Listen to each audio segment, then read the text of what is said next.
Welcome everybody to today's video. We're going to start Ignite Session 1. Ignite Session 1. This is a brand new Ignite session. So this just came out in 2022 and I'm excited that it's here. And so we're going to get started. First and foremost, in Ignite, we want to make sure that everybody understands some of the resources that Ignite has to offer and how you guys can get them for free. You do not have to buy these resources. You only have to buy them if you want them bound very pretty. But what you're going to do is you're going to go to kwconnect.com, log in with your Keller Williams login. So the same thing you use for my KW, the same thing you use for command, whatever that happens to be, log in, and this will be the homepage. So KW Connect is where you guys, this is the biggest and most robust website that we have as agents to connect with Keller Williams International. Anytime that you guys feel like there's not enough resources for you through KW, call one of us coaches and we will walk you through what this looks like because it's all in here. The first thing that you can do is you can go up here to training, resources, technology, communities, growth. You guys, there's so many different things in here that's incredible. If you're having trouble finding something, go ahead and type it into the search bar here.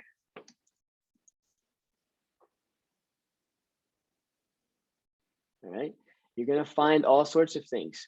Here's Ignite, the classic series is what they're calling it now. And then here's Ignite 2022. You can go ahead and click into Ignite 2022. And then this is where other people feel like you have to always buy something. You're under course info, scroll all the way down here. It says purchase course materials. I'll tell you, you don't have to do that. Go over here to materials and here's all the free downloadable stuff. This is the exact same stuff that you would buy, but you don't have to print it. So this Ignite participation guide, I've already got downloaded to my computer. This is why I say don't print it on your own. It is 355 pages, I think. So as we're going through Ignite, yeah, 355 pages. As we're going through Ignite, you guys can follow along through your own PDF workbook. If you guys have PDF editors, you guys can simply put that through that program. And then when we get down to places like this, you guys can type in your own notes. Some of you guys will decide to print this off, maybe in black and white. I don't really care. Some of you guys are going to take notes in your notebook. I don't really care. I'm going to be going through the PowerPoint slides. So this is the student manual that I downloaded right here, Ignite Participation Guide. So Carla, what I was talking to you about was we're going to be doing Ignite Session 2. So you're looking for these PPTX files. So these are the PowerPoint files. Today, we're going to go over Session 1. But Carla, you would just click into Session 2 and go through some of the slides to see if it's going to be relevant for you and if it's not, okay? So everybody can do this. Just because they're instructor files does not mean you can't download this, all right? So I've already downloaded the slides and that's what we'll get started on. Any questions about KW Connect? Any questions about how to find Ignite materials? All right. Let's get started. You'll see why I'm pretty excited about this one. And Carla, you can jump off at any time. I think you've got the basis around it as well as some of the other things we're going to do, but it's up to you. All right, if there's no questions, let's see if we can get this thing started.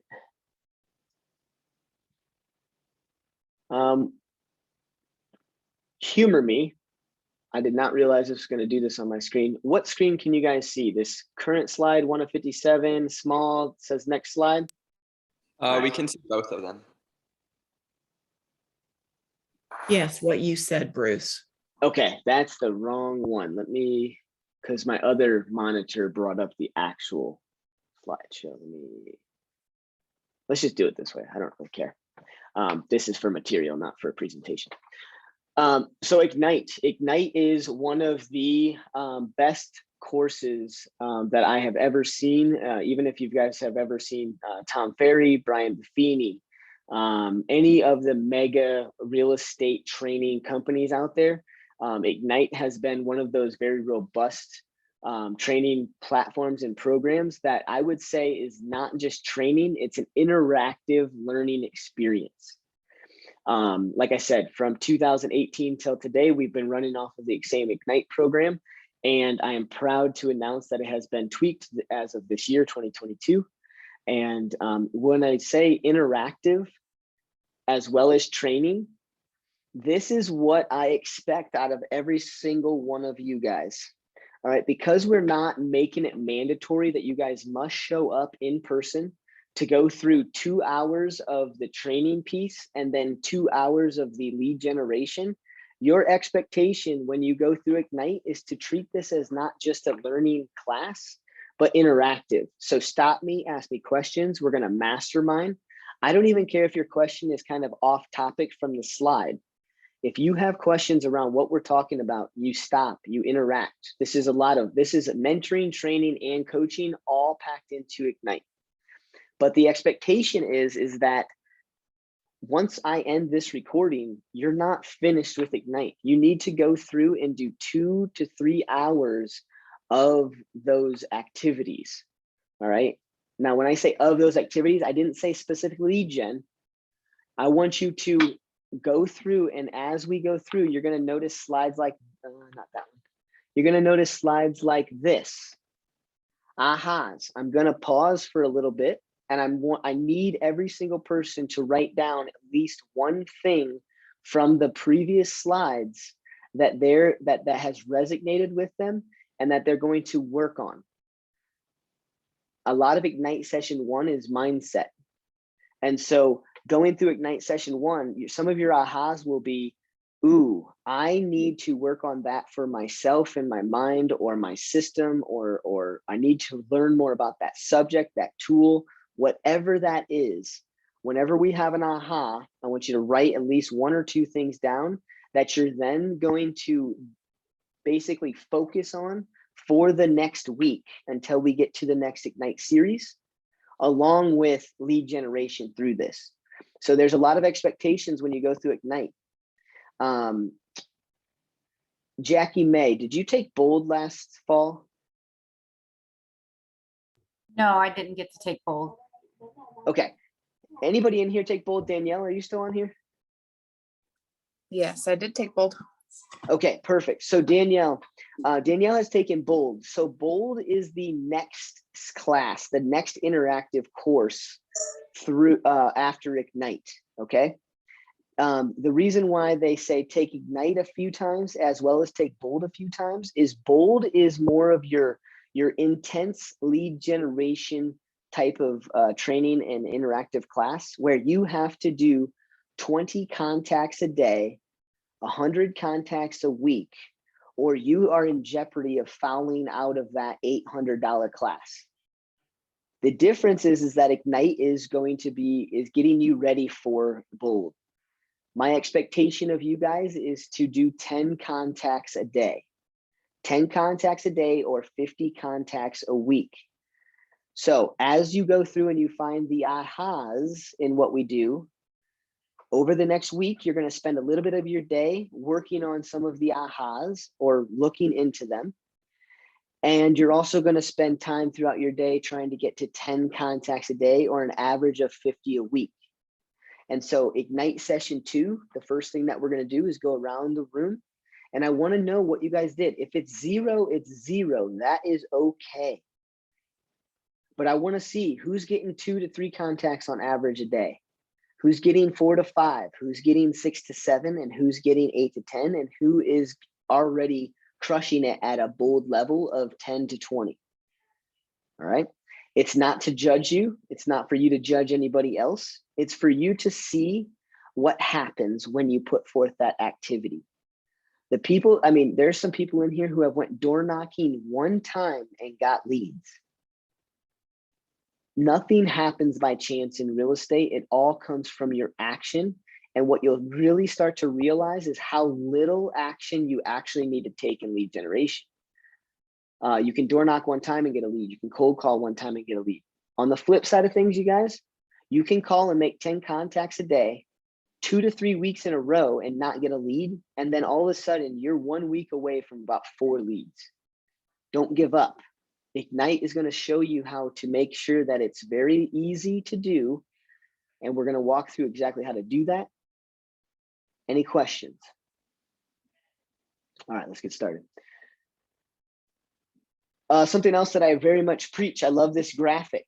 If you guys are in real estate right now and you look at your week and you're not doing at least if you're not doing at least 2 of the 4 things, you're doing real estate wrong.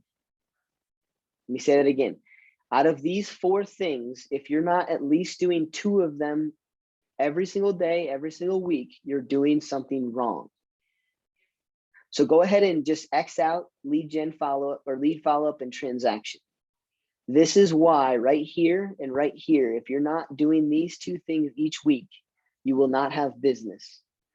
The people out there that just continue to lead generate without spending time in classes like this, become an expert, are going to fail many times in front of their people that they generate as a lead. In scripts today, I said that lead generation is very easy. You only really need to know the script of who do you know that wants to buy, sell, or invest in real estate, and you will get leads. Going through and becoming a real estate expert, practicing your scripts, getting on places like Ignite, coming to masterminds on Friday, going to the team meetings on Tuesdays. That's how you become a real estate expert, coupled with a few hours a day of lead generation. And before you know it, it will turn into a pipeline of leads. And then you'll have to start sprinkling in these 3 things every single day. Did I do my lead follow-up? Are there any leads that I need to follow up with today? Nope, great. Or maybe 2 people. Okay, let's start there. Then go through and do your lead generation through your sphere, through door knocking, through open houses, networking events, cold calling, you name it. And also spending time in your week, finding that balance to also train and excel in your skills. So let me reiterate this, because I talk about working in and on your business.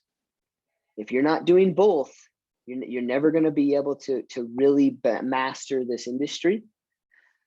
And I think I touched on, if you're lead generating a bunch but never ever going to any trainings or classes, you're going to screw the pooch on some leads, because you're not going to know exactly what the next steps are and how to educate them, and then they're going to look at you like not the professional.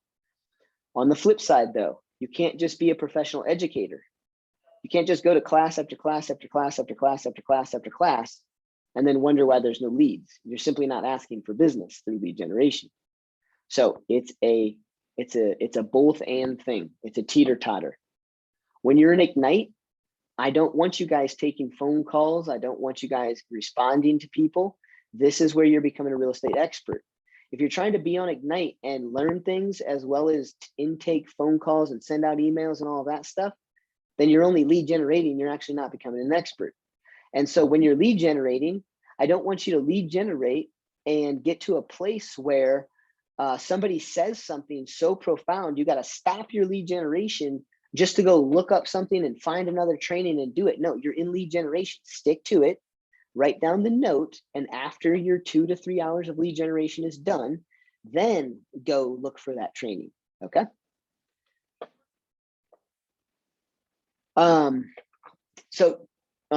Today, I should say, for the first 4 sessions, we're really going to hit on how to become the greatest real estate expert. I think a lot of you guys get paralyzed when it comes to lead generation. And so these first 4 Ignite series are going to talk to you about what you need to start working on every single day to make sure that when you lead generate, you're not afraid to do so. And so as we go through these first 4 Ignite sessions, this is why it's imperative that you guys write down your ahas and work on those pieces throughout the following week. Because if you don't do it through session 1, and we get to session 2, you're going to have too many ahas to start working on. Start today. That way, when we get to session 2, you will have worked on a few things that you need to. Questions so far? Now, this is like I said, this is a course overview. I want you guys to just take a second and look through and read some of these things. We're going to work through all of these key components in Ignite. The transactional piece does not come until the very end. This is why I get so frustrated when I talk to somebody who just started and they only want to know what's the next step when I get a buyer? What's the next step when I get a seller? You're putting the cart in front of the horse.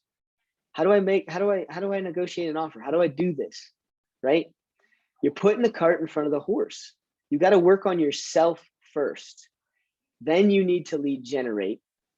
And then you need to lead follow-up. I can guarantee you that when you generate a lead, you don't go from generate the lead to negotiating offers. It just doesn't happen. Leads take time to cultivate. It doesn't say lead generation transaction. It says lead generation to lead follow-up to the transaction. Okay? So be careful tricking yourself into thinking, I can't lead generate until I know how to work with a buyer. It's absolute BS. And one of the main reasons why I say it's BS is because then you're taking away from my expertise. That makes me feel like you don't have a coach who will back you. If you guys crushed a buyer appointment, or you lead generated and landed a buyer appointment, and you're freaking out because you've never done it before, we've got people to prep you. We've got people to go with you. Quit it. Get out of your head and lead generate. All right. That's what frustrates me the most, is when somebody says, I can't do this. Before I ask for the business, I need to learn more. I feel like I'm going to fail my clients. Then I'm failing you as a coach. Harry's failing you. Claudia's failing you, because we're here for you. Get that lead, then give us a shout. We're going to set up a time. We're going to go over exactly what you need to do in your buyer's consultation. All right. All right. Going through today's agenda, we're gonna go through a lot of these different things. We're not going to spend a ton of time on it, but I will spend time on the mindset piece. Let me go back up to this for 1 second, or maybe this. We're going to be working on, in these first 4 sessions, you. All right. How many of you guys have gone through a traumatic event in your life in which has derailed your mindset? I don't need you to put up your hands, because we've all done it. We're humans. If you've lost a loved one, if you've had a major medical emergency happen in your life or a loved one's life, I guarantee you that in those moments, your mindset shifts and you are not at your best. Let me say that again. If I just found out that my daughter passed away in a car accident today, how sharp do you think I would be on this Ignite call? Not at all, right? And so that's why you're going through here, and we're working on you. You need to get your mind right. You need to understand what this job is. You need to understand that when you first got started, this job goes from a license in real estate to you setting your schedule like a job, is what Mark says. It's a job when you first start. If you're not waking up and getting after it like you had to go to work and clock in and clock out for lunch and clock out for after hours, then you are starting yourself in your real estate career off on the wrong foot. I appreciate everybody getting on here at 9. I wanted to make Ignite at 8. And do you know how much pushback I got around people saying that it's just a little early for them and blah, blah, blah, blah, blah. Well, if I told you that you could have a $200,000 a year job, and I said you needed to wake up and get to the office by 5:30 a.m. and clock out at 3 p.m. every day, and you would make $200,000, not one of you guys wouldn't show up at 5:30 every day. So I'm asking you guys to start at 8. I'm asking you guys to get up, get going. And this is a job when you first get started. You see, a lot of people go here first. They think that, oh, I've got a license, I'm starting a new career. Yeah, you know what? That's what I do. I want you guys to tell that to people outside of this, but it's not true. You don't have a career yet. You have a job. And that job that you have is to get really good at this business. Monday through Friday, 8 to 5, sprinkle in some time in the weekends.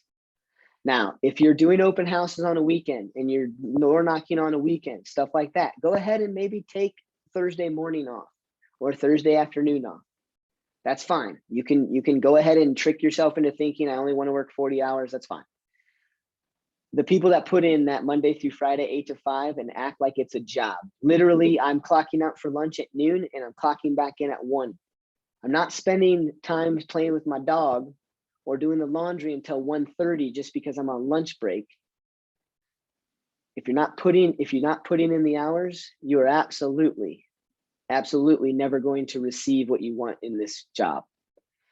As you go through this and do this, you're going to understand that this job from 8 to 5, you can start to whittle it down. There's only so many times you can take Ignite. There's only so many times that you can take appraisal classes. There's only so many times that you can take all of these things. So over time, and I'm going to tell you, it takes about 6 months to a year. So brace yourselves, buckle in. You guys have a Monday through Friday, 8 to 5 job for your first year. Who in here knows how long it took me to sell my first house? 9 months, you guys. Oh, I was just gonna say it. Yep, 9 months. Do you know why? Because I got my license and I said, ooh, look at me. I'm a real estate agent and I've got a life now. I've got a career and I am going to golf when I want. I'm going to wake up and have coffee and I'm going to sit there and watch the birds chirp. And then I'm going to get after it because you know what? I got my real estate license and I get to create my own schedule. I'll tell you what, that was awesome for like the first month. And then I realized, oh my gosh, I ain't doing anything. And you know what happened? My first month created some of the worst habits that I have ever had to get out of in my entire life, to the point where it took me another 8 months before I got off my butt and started realizing I had a job to do. 9 months in, I sold my first house and I've never, ever looked back. And one of the pivotal moments, one of the reasons why I think some of you guys in here are like, man, Bruce is really pushing this today. It's simply because I did the wrong things, you guys, and I pride myself on making sure you don't get there. So anytime I interact with you and I feel like you're just rambling on about something that's not important and I look at you with a stern face, it's only because I care. Getting your mind right and acting like this is a job first, then a career is where you'll succeed. Don't do what Bruce did. That was awful. That was awful. The other thing that I don't want to see you guys do is I don't want to see you guys get to a desperation point. I believe that I started looking at this as a job once I had a desperation place happen. For you guys, a little bit about me, won't go into the whole story here. When my wife and I moved out here, she fell into depression very quickly. We were on the rocks as a married couple. There's no possible way I was going back to Ohio. And my wife was very depressed moving out to Colorado. I couldn't figure out why. It's sunny here. Ohio has no sun. I don't even think they know what it looks like. Throughout that journey, we worked on our marriage very heavily. And I think that some of that was I wasn't doing my job and that was getting to her. I wasn't making any money. That was getting to her. I felt like I was spending more time with her in our marriage. Anyways, long story short, she became pregnant and I wasn't selling any houses. And she's a pregnant woman with 3 part-time jobs supporting us. You guys see how crappy of a spouse I was? That led into some other things, led into desperation. I needed to get busy. It's do or die. I needed to make sure that I either launched this job or career off on the right foot, or I needed to go back into the world of jobs, which I didn't want to do. I just worked at a hardware store. I was the store manager. It was awful. I was making good money. It was terrible. And then I realized quickly that through desperation, I decided to get busy. And here's what happened. I started to do the job Monday through Friday, 8 to 5.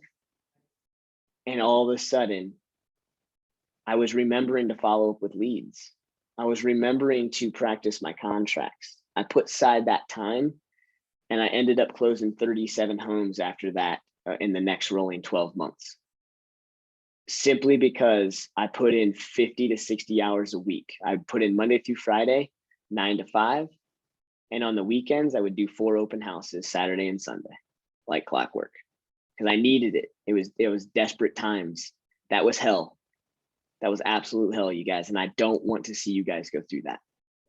All right. So there's a little bit about my story. My wife and I are divorced. My kid and my wife live in Ohio now. And through real estate and through absolute discipline, I bought 9 homes. I still have one of those in Ohio.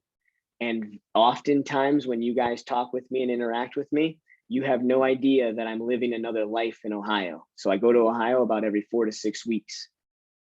Now, everybody on here, I'm not trying to tell you a sad story here. I'm very happy. I love what happened with my life. My daughter and I have one of the best relationships I've ever seen with a father and daughter.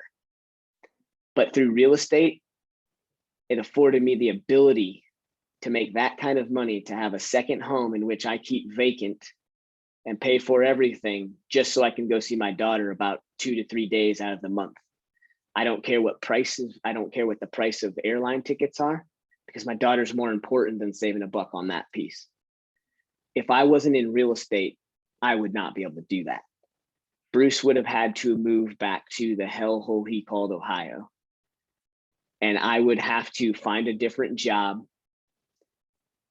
And I'm pretty sure that I would live a miserable life. And one of my big whys, the reason why I do this, you guys, is not for my daughter. The reason why I do this is because I never want to have to move back to there. I don't ever want to be my parents, and I don't ever want to be my grandparents. It was absolutely sad, and it will never, ever leave the pit of my stomach that my grandfather had to die in his rocking chair because he did not have the money to go and continue to pay for some sort of, support at a nursing home, right? My parents are retired right now. They live in Loveland. If you guys meet them, you guys will. I invite them to a lot of different mixtures and events that we do at Keller Williams. Just ask me to meet my parents. They're absolutely an amazing people, raised me right. However, they did not raise me with any financial wisdom, no business background, no business sense. I had to learn all of it on my own. But one of the things that I will never, ever do is be my parents. All right, they're retired, they're happy, they've got money, but they don't have a ton. And I don't ever want to get to that place. If I'm going to work hard in my working years, then when I retire, I want to do what I want, when I want, with who I want, with whatever dollar amount it costs. I don't care. So that's my why. My why is to not ever wake up or be on my deathbed and say, I lived a miserable life. I think that's one of the reasons why I wake up every day just proud to be where I'm at.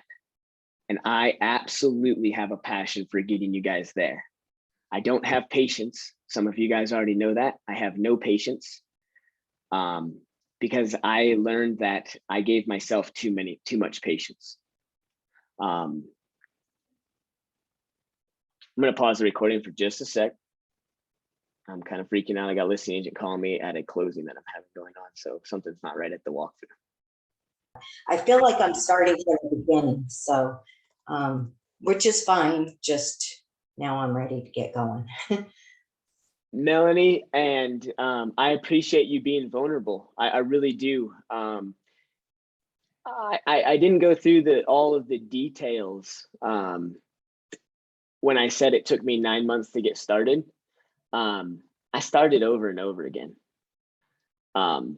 It was awful. I know your pain, Melanie. There's tons to do. Some of the things that I think surprise people about me in technology is I'm not really that technologically savvy either. I grew up in rural Ohio on acreage property, the nearest grocery store wasn't 25 minutes away from me. You had to plan, your gas in your car because you had to get gas every time you went to town. I didn't grow up with technology. I don't like technology. It took me a while to learn how to use Zoom. I barely use Facebook.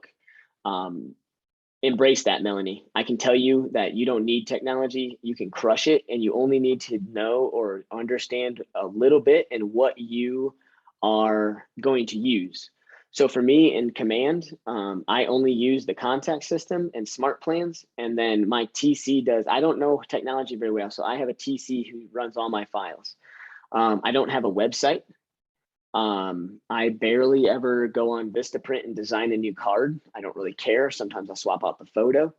I know that we are a technology-based company and we are supposed to use technology to couple our business. And one thing I realized was there's so much technology out there, like what's going to be good for me. And what I realized was good for me was simply touch programs, smart plans in Command. That's it. If that's the one technology piece that I wanted or I knew was going to get me off the ground and running, that's what I focused on. And yeah, till to this day, I have no website. I have no business Facebook page. I have no like special branding for Bruce Carley. I have no special name. It works, but not having it also works very, very, very well. So I like the technology piece because I'm going to use what's going to work for me.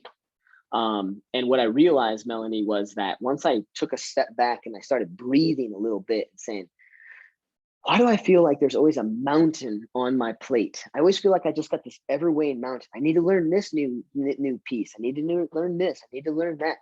I just stripped it down and I said, all right, Bruce, what are you actually going to learn? And that's when I realized I needed smart plans. So give yourself some grace, Melanie, and quit. My encouragement to you is to quit beating yourself up around learning so much new technology. There are plenty of people that I know crush real estate and don't use Facebook or any sort of social media. I don't have a website. Everybody thinks that I have this big, robust website. I never, ever, ever, ever have gone on a what do you want to call that? I guess I'm going to have to tell you guys something else about Bruce. I don't get reviews. I don't capture reviews from people and get it all nice and pretty and marketing material and stuff like that. Like my buyer's consultation is 4 pages. My listing consultation is a CMA and contracts. That's it. I don't use technology, Melanie, at all, and you can crush it. You will need to use some because I need to make sure those 4 pages in my buyer's presentation look great, but it's 4 pages. Took me probably 2 weeks to do, and that was still a long time for me. So I appreciate you saying Okay, great, thanks. That's more encouraging. Yeah, I don't use that crap. It's all about my words. It's all about what I know. And so since I don't like technology as much, Melanie, I Yeah. learned that I needed to learn my scripts very well. That's why everybody thinks of me as a script guru. I'm not no script guru. I just practice it. One of the other reasons why words work for me and I have to keep practicing them is just like you guys saw me fumble right there. I have a bit of a grammar problem. I've got a 9th grade high school reading level, 9th grade high school grammatical word count.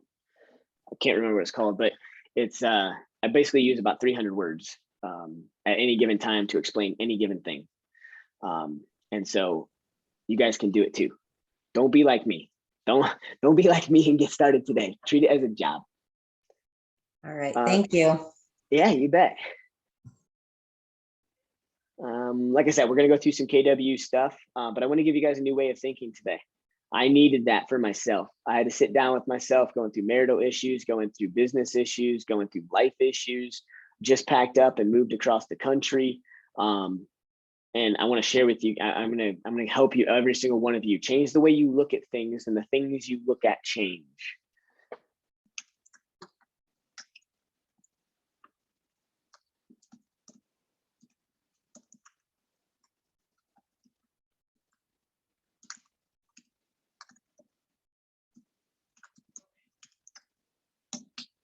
There you go. That's one of my favorites. If you guys are in your mind, if you're paralyzed, I want you to remember that quote. It's a bold law, actually. So we talked about bold class in this Ignite. A bold has all of these different laws, is what they call them.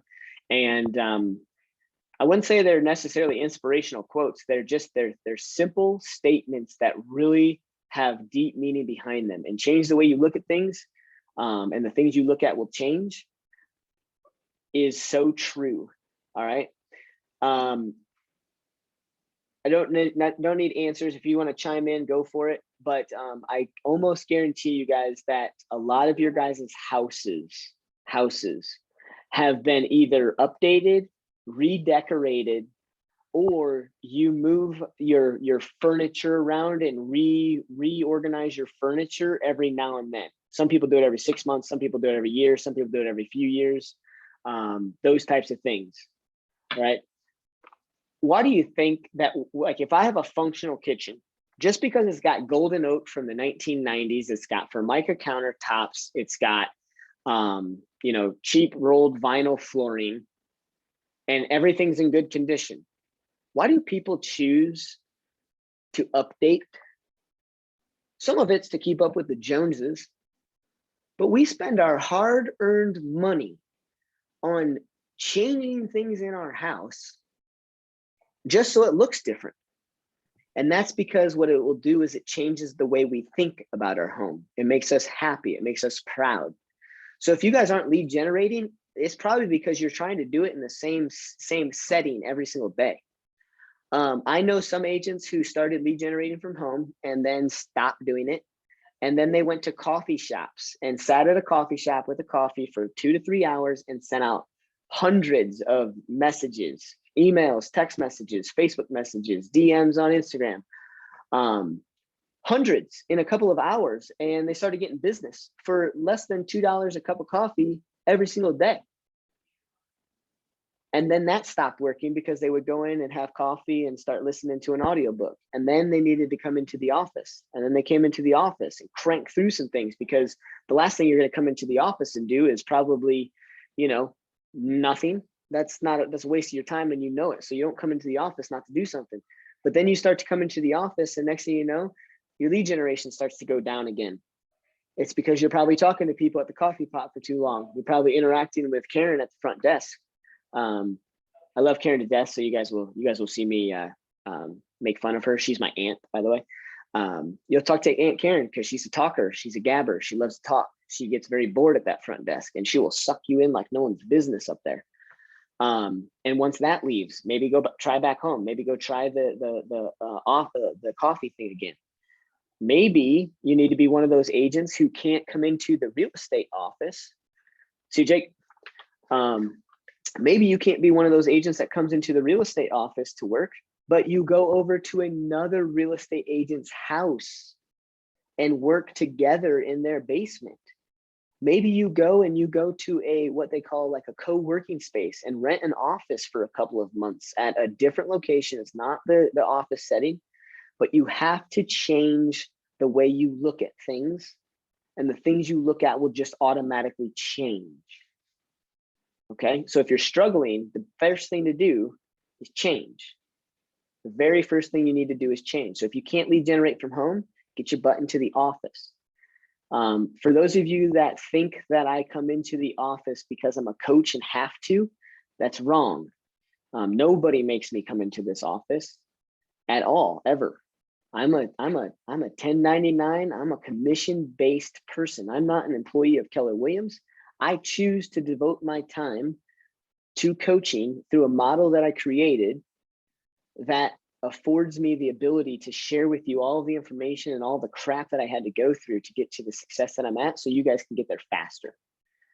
So I don't come into the office for that. I come into the office because I don't get crap done at home. I don't get anything done at coffee shops. Don't take me to a park. Some people can go to a park and work off of their hotspot on their phone for a while. Don't take me to those places. I can work at the office, or I work in somebody else's home. Somebody else's. So I used to do open houses every Wednesday from 10 to 4, 10 to 6, didn't really matter. Every single Wednesday, I'd find a vacant property and I would do an open house there. I did not give one care if somebody came in off the street. People did.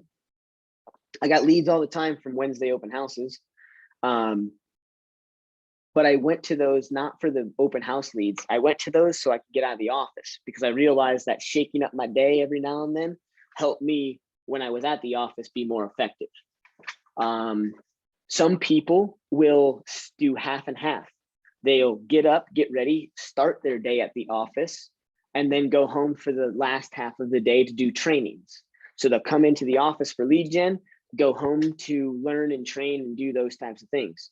Vice versa. Some people will do stuff at their house early in the morning and then come in around noon in the office. That's why when you guys come into the office at any random given time, you'll see some of the same faces, but it might be different times of the day. Change the way you look at things, and the things you look at will change. So if you're looking at lead generation as a daunting task, you're probably just trying to do it not in a lead generation setting. Okay.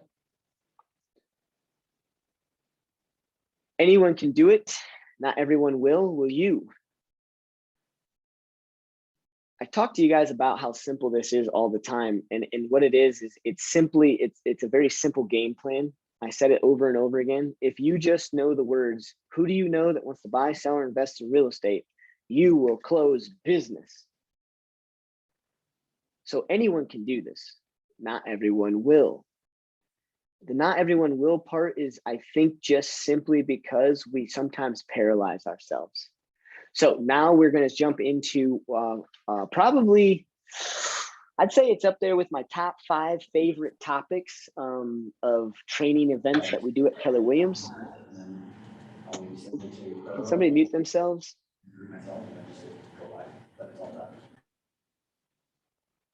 I'm not sure where that person's at. Okay, cool. So the 6 personal perspectives. This is absolutely one of my favorites. So we're going to go through all 6 of these quickly, and then know and understand that each one of these 6 things has its own full-on 4-hour to 6-hour classes. All right, so we're going to go through them briefly, but I also want you guys to understand the order and think through this. This is where a lot of ahas come into place. We're going to talk about committing to self-mastery. Committing to self-mastery. Working on yourself, getting your mind right. Remember how I said if my daughter got into a car accident and died today, there's no way I'd show up sharp on this Ignite class. So there's no way you're going to show up sharp in your business if you drank too much the night before.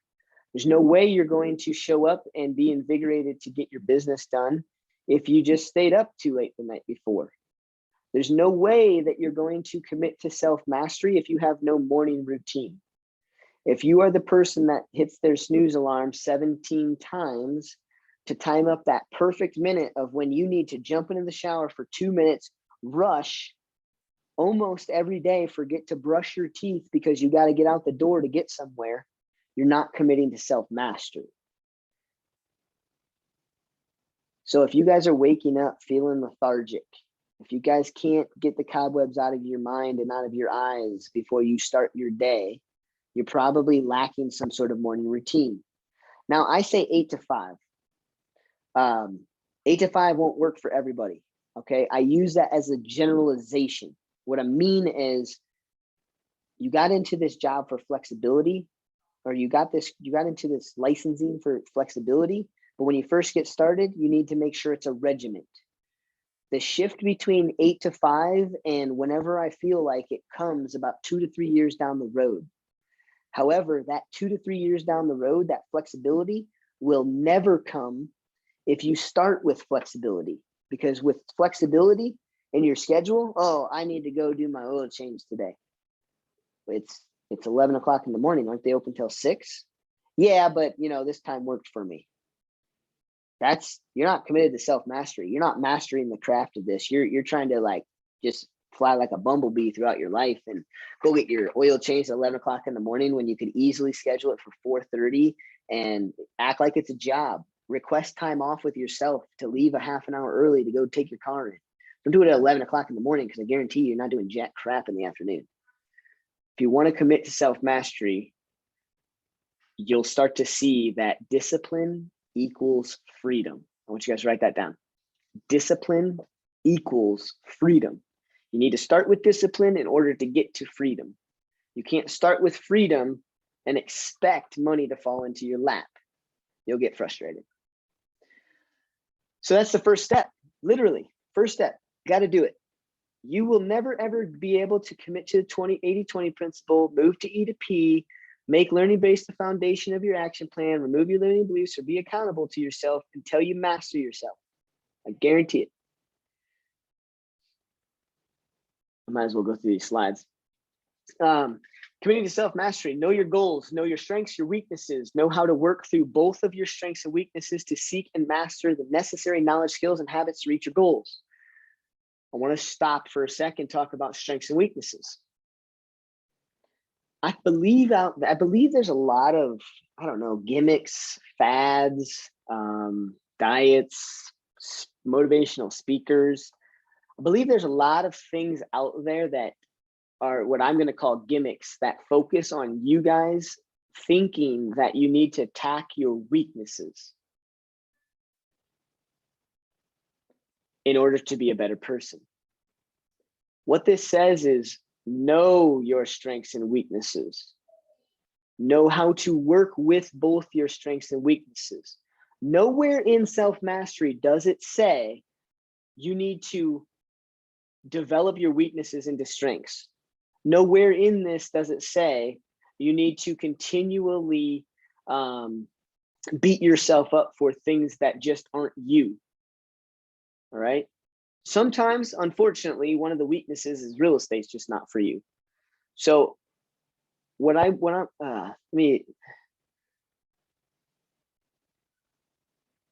if you're focused so much on your weaknesses, you will lose your strengths. I implore you to know both your strengths and weaknesses and find plans and models and lead generation tactics that work towards your strengths, not to overcome your weaknesses. I have no marketing background. You guys don't even, like, when you guys come over to my house, and I'll be having barbecues here soon. I just finally got settled into my house.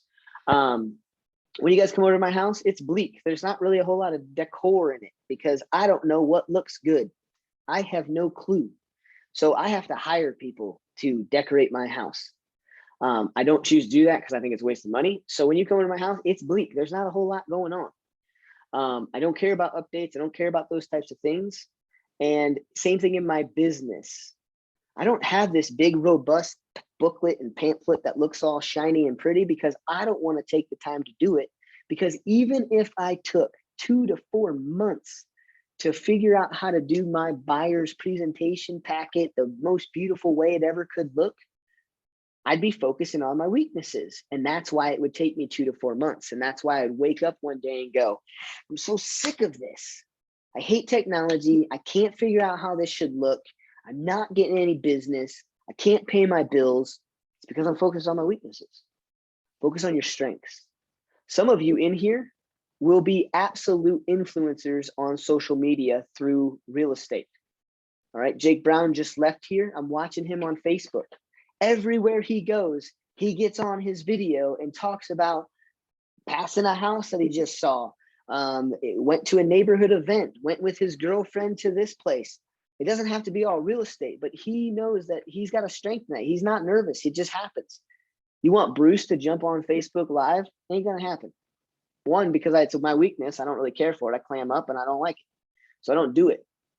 In real estate, you're gonna learn that you may or may don't think you have a weakness before you know you have a weakness.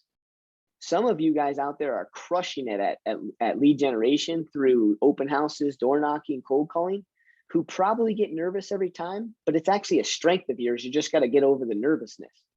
And then on the flip side, some of you, it's just going to be your weakness. You're not going to be able to capture anybody off of door knocking, and so you'll need to pivot. But give yourself about 90 days to figure out if it is a strength or weakness. Focus on your strengths.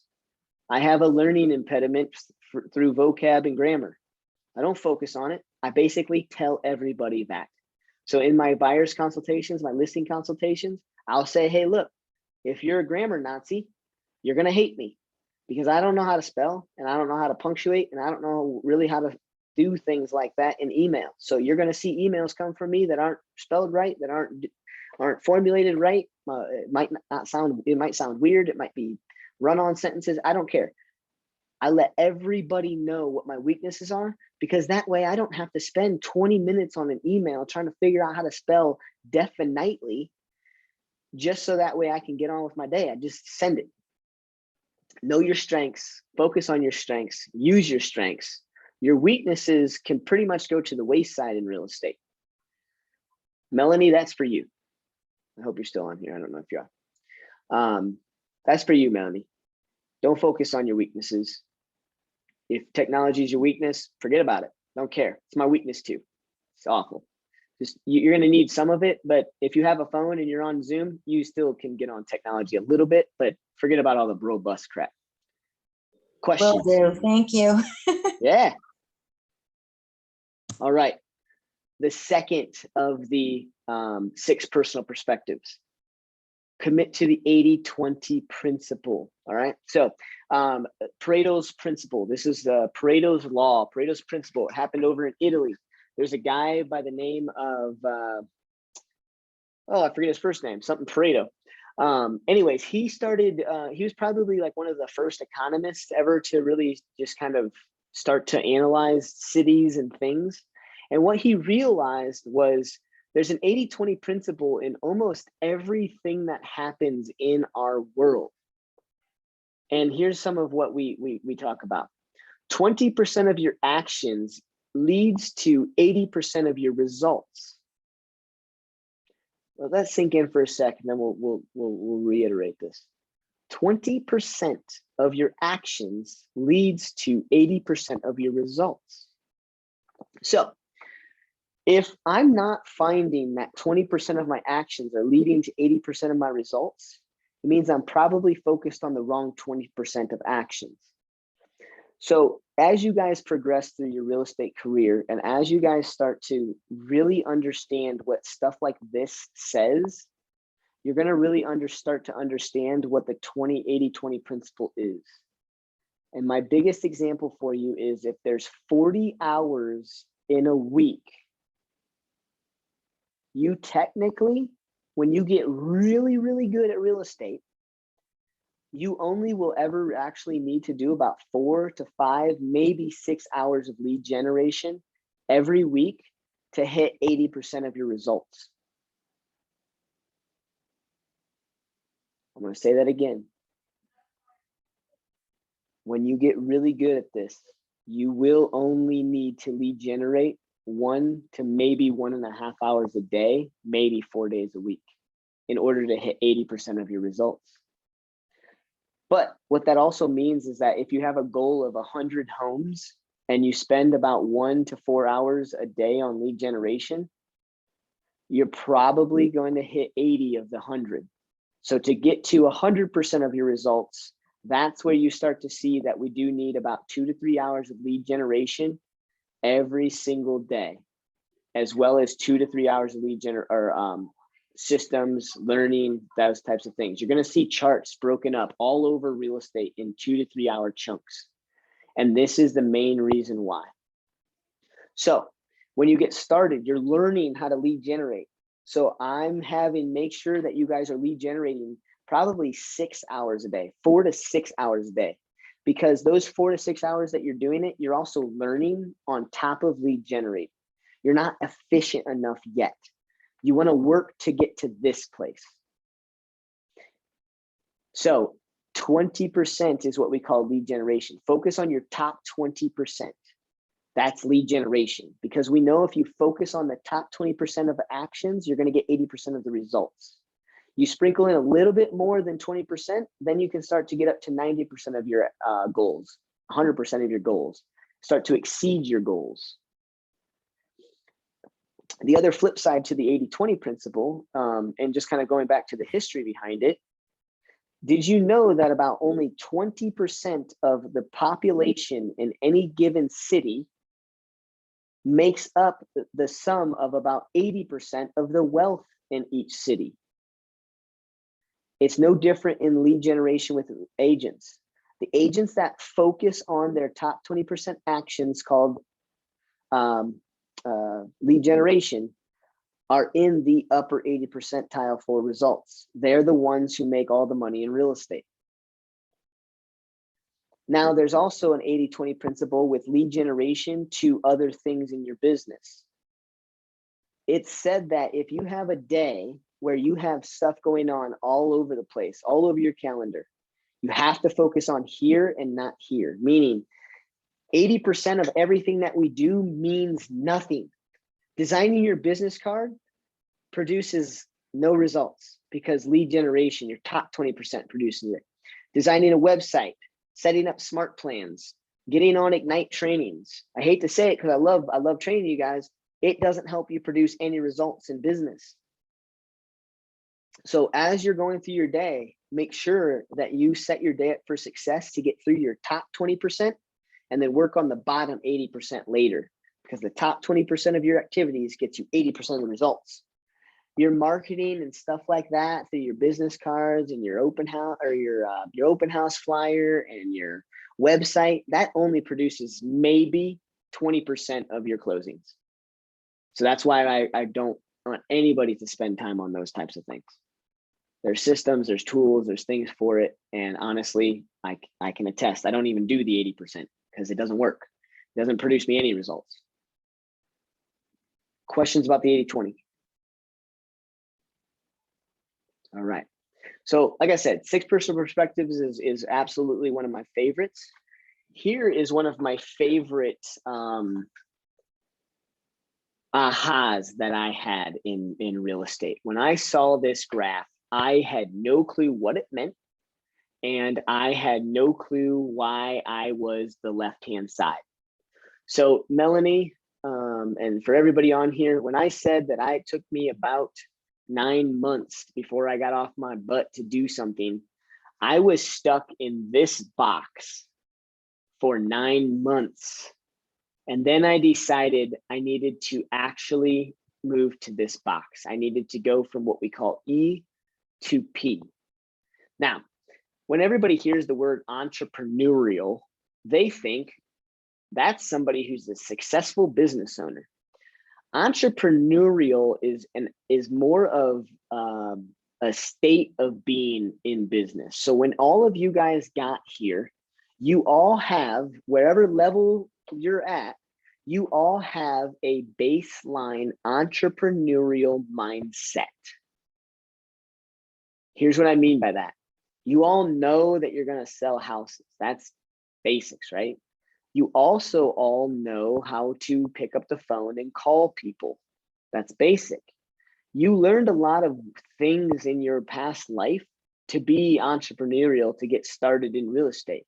But here's what not focusing on your business does. So the people that are struggling, no matter what, you guys, like clockwork, when I get a phone call and I hear somebody struggling, this is the image that I envision in my head. They are the ones who are not practicing their scripts and role play half an hour a day and fumbling forward. They are the ones who aren't getting up, or maybe getting up around 10 a.m. because they had a bender the night before, get started in real estate around 11. Because they're halfway hungover and lethargic, they decide that they're going to stop at around 2 to 3 o'clock in the afternoon and take their dog to the dog park, get out and get some exercise, some fresh air. And then they're like, man, I don't have any money, but I don't have any food at the house. So I'm just going to, go and spend another $20 on a burger and fries at my local restaurant. That's why people struggle in real estate. And now I will tell you, there's people that struggle in real estate doing exactly that only 1 or 2 days a week. That's why this is a Monday through Friday, 8 to 5 or 10 to 8. Whatever your schedule is. Remember, I just used 9 to 5 as an example. You need to be working on real estate 5 days a week, 8 hours a day. That's the basics. Because you won't be able to lead generate for 8 hours a day, you're going to have time then to do a half an hour of scripts and role play. You're going to have time then to look and practice and learn different things. You're going to have time to develop your smart plan. You're going to have time to enter your contacts in. You're going to have time to call your people and lead generate. But here's why people get so bent out of shape is they have this not a natural state of being. I got my real estate license. I'm a real estate agent. I'm going to help people buy and sell homes. And then they get into this industry and they start to realize, holy crap, I have so much to do. How do I do it? What do I do? How do I set up my day? Where do I go? What do we do? Out of the 100 people that we have in coaching, out of all of the coaching calls that Harry, I, and Claudia do, there's only about 40% of the 100. So only about 40 people in our coaching program that interact with us. Those 40 people are doing this. The other ones, they're floundering, right? So again, I got to appreciate that you guys are getting on these calls, but I also want to know if you're feeling a little bit like your tail's tucked in between your legs because you're doing some of what I just talked about. You're waking up at different times every day. You've always got to run to the bank at 11 a.m. or do an oil change or run to the doctor, or basically treating this real estate license differently than if you had a corporate job where you had to clock in to work Monday through Friday. And anytime you wanted to go do an oil change, you had to do it on Saturday. Anytime you needed to go to the doctor, you had to request time off. And if you request too many times off, you're going to be in jeopardy of being fired. If you're late too many times, you're in jeopardy of being fired. If you treat your business like that, you'll be moving to this E2P section very quickly. All right, so entrepreneurial to purposeful. Everybody comes in with a natural state of entrepreneurship, but we also really struggle getting here. Now let's talk about the ceiling of achievement. If you came in here to this real estate game and the only thing you knew how to do was ask people if you want to buy, sell, or invest in real estate, like I said, you're going to make it. You're going to sell homes. But are you going to be successful and happy? Nope. You're going to go like this. You're going to start off and you're going to lead generate. You're going to lead generate. You're going to lead generate. And then you're going to wonder why leads start falling apart. Leads that told you they wanted to buy a house with you are now buying with other agents. Leads that you worked so hard on to nurture for 10 months decide they want to sign a new lease. Leads that you've worked so hard for in the last couple of months all of a sudden stop answering your phone call. And then disappointment sets in. And that's when the thing starts to go down. Disappointment continues to set in, but I'm getting leads, so I just need to focus on it. I just need to do it. I'm going to do the same things. I'm going to call people. Who do you know that wants to buy, sell, or invest in real estate? You're going to build your pipeline back up. And it's not going to work again and again and again. And then you start to go, is this for me? What am I doing wrong? Why am I not doing this? Why am I not capturing this? I'm working my tail off. I'm working 60 hours a week and I'm not even closing one house a month. I think I should start to resign from this. Ooh, but wait a second.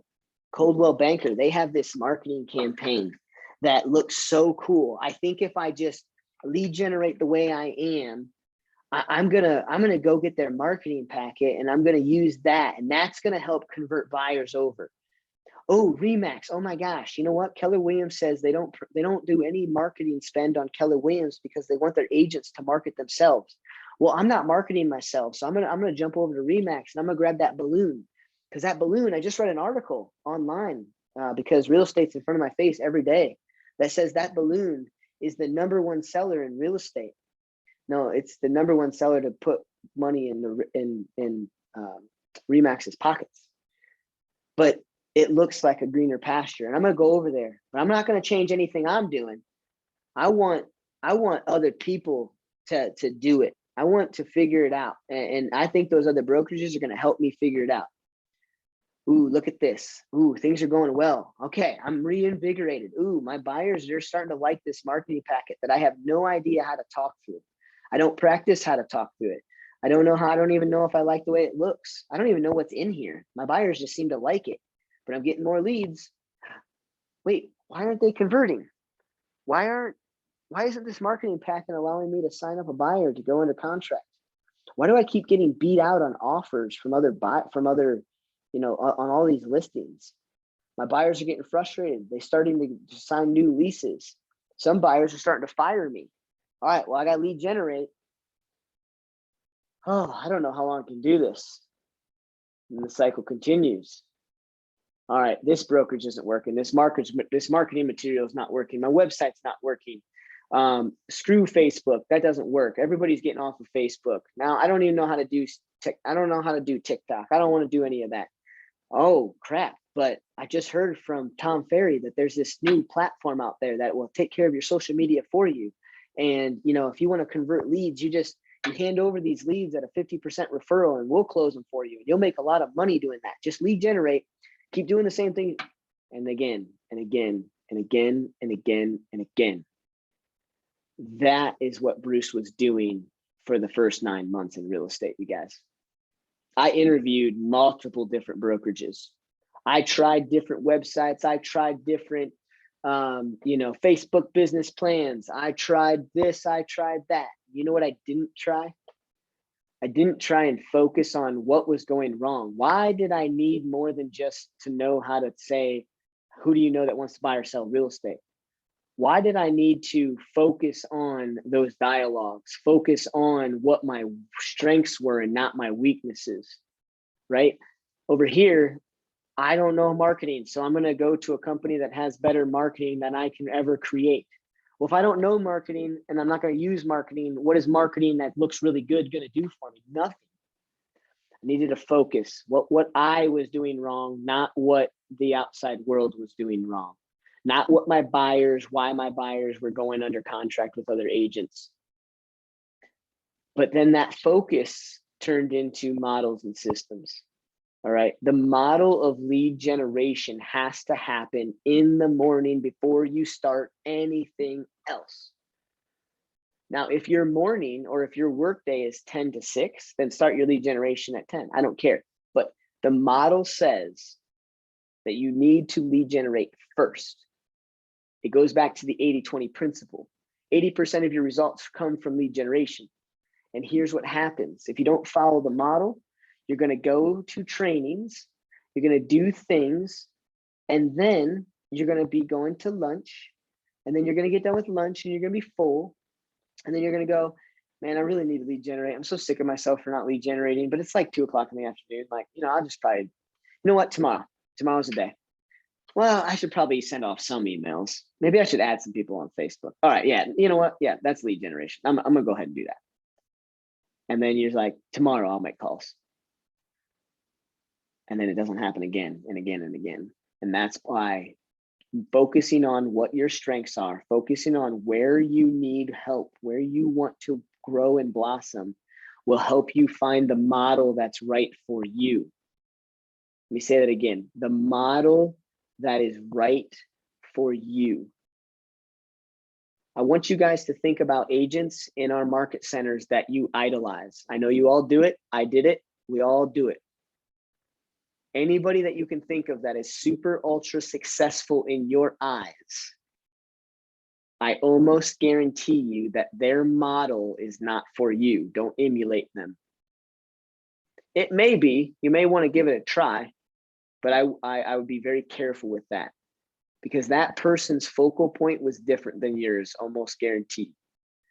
Here's my journey through this path here. I started focusing on my grammar. I wanted to make sure all of my emails and all of my punctuation was correct.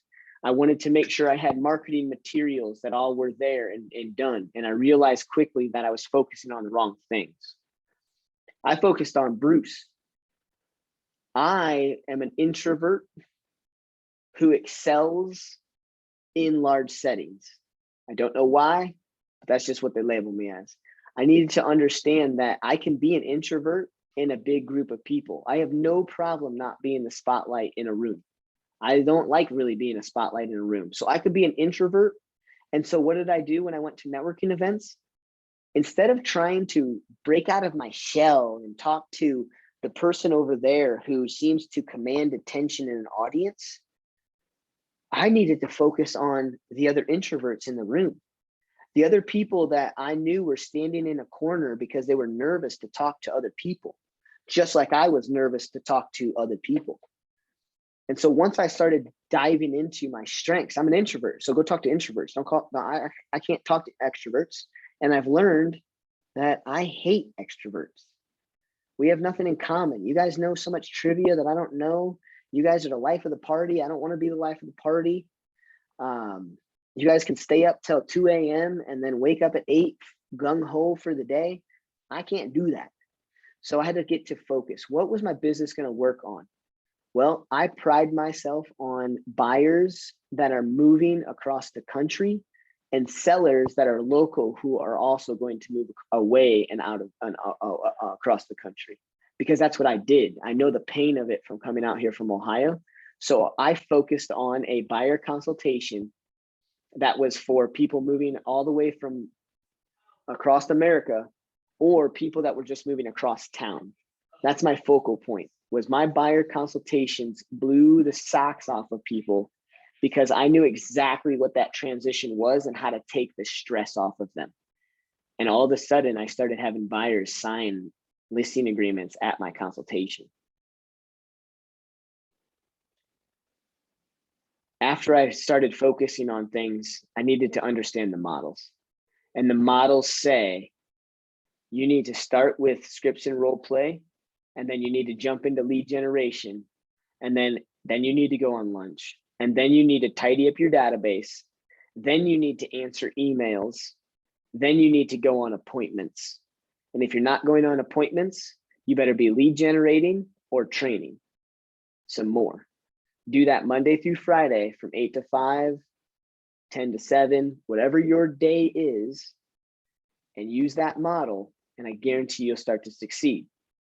Once you have that model in place and you start running through that system or that day-to-day, then you're going to see what kind of systems you need. Melanie, this is when I realized quickly I didn't want to do technology because I didn't need it. I don't need those systems. I only need some of them. I'm an introvert, so I don't really love to spend time on the phone. I actually can't stand the phones, you guys. Look, don't tell me anybody. I can't stand the phones. I hate them. I am much better in person. That's why you guys see me on Zoom. If I was teaching this class in class, standing up in front of a room, pacing like I pace, it's probably going to be a lot better. But I've gotten pretty good at Zoom. I like to be energetic. You'll see me take pauses to use the restroom. I'm probably just getting some water and just shaking myself up. You need systems in order to work with your model. So the model for me is basically your daily plan, your weekly plan. And through systems will help you with your model. So this is where the CRM in Command is one of the best things that I've ever seen. But if you don't like Command, it's probably because you're not using it in which your model fits. The systems on Command work when you have a focal point on what models you want to use, and then use those systems to help complement your model. So the reason why I don't like designs in Command is because I don't know how to use it. I think it's cool. I think it looks good because I don't know how to do it, but I don't use it because it's not part of my model. I developed my buyer's consultation and my listings consultation, and it's looked the same for years because my systems are different. Through doing this methodically, I started having breakthroughs. I went from no closings in 9 months to, so let me get this straight, you guys. I started August of 2014, August 1st. My first closing was not until like April or May of the following year, 2015. From April or May of 2015 to April or May of 2016, I closed 37 homes. That to a bunch of people in my world and my coach at that time was an anomaly. It was a fluke. I got lucky. No, I got busy. I stuck with my focus. I stuck with 55-hour weeks. I stuck with a Monday through Friday plan and a Saturday, Sunday open house plan. And I use systems to help me get through massive amounts of things in one day that my peers next to me in my offices only wished they could get through. Because once I started having some deals, I learned I needed to spend some money on my business. I bought Mojo Dialer. I could bang through 20 contacts in about an hour and a half, like no one's business. And I watched people that were making, decent money, maybe $100,000 a year, but weren't spending $200 to $300 a month on systems that help their business. So instead of being a fluke or an anomaly, I went from 37 deals. I'm going to call it my first year, even though it wasn't my first year, because my first year didn't get started when I got my license. My first year got started when I got to business and I had a focus. So my first year, I look at it as basically 2015, somewhere in the spring. From that point forward, I did 42 deals the next year. And then I bought more and more systems that were cheap. And I went to 50 deals a year for 3 years in a row. And then I decided to basically hang up my license and not do methodical real estate sales. I wanted to jump into coaching. I found that if everybody was calling me the anomaly, I'm going to teach people what I did and how I did it. And that's why you guys are going through Ignite with me. It's because I want to see this for you guys. You guys don't have to want to sell 37 homes. I had no clue what I really wanted to sell. When I closed 37, I didn't have a goal of 37. I had a goal of sticking to the first 3 things. That was my only goal. My 135, Harry, are you on here? You would have hated my 135 because my 135 said, make money, stick to your systems and models. That's it. That's all my business plan said. I hung it up on my wall. Every time I walked in and out of my office, I read that thing. And that's when I really learned that I also had an ability to go from an entrepreneurial state to a purposeful state in coaching, mentoring, and training. The first thing that I did was said I wanted to be a coach. And they said, Bruce, just because you sell real estate at a high level does not mean you're a coach. So what did I do? I got to focus.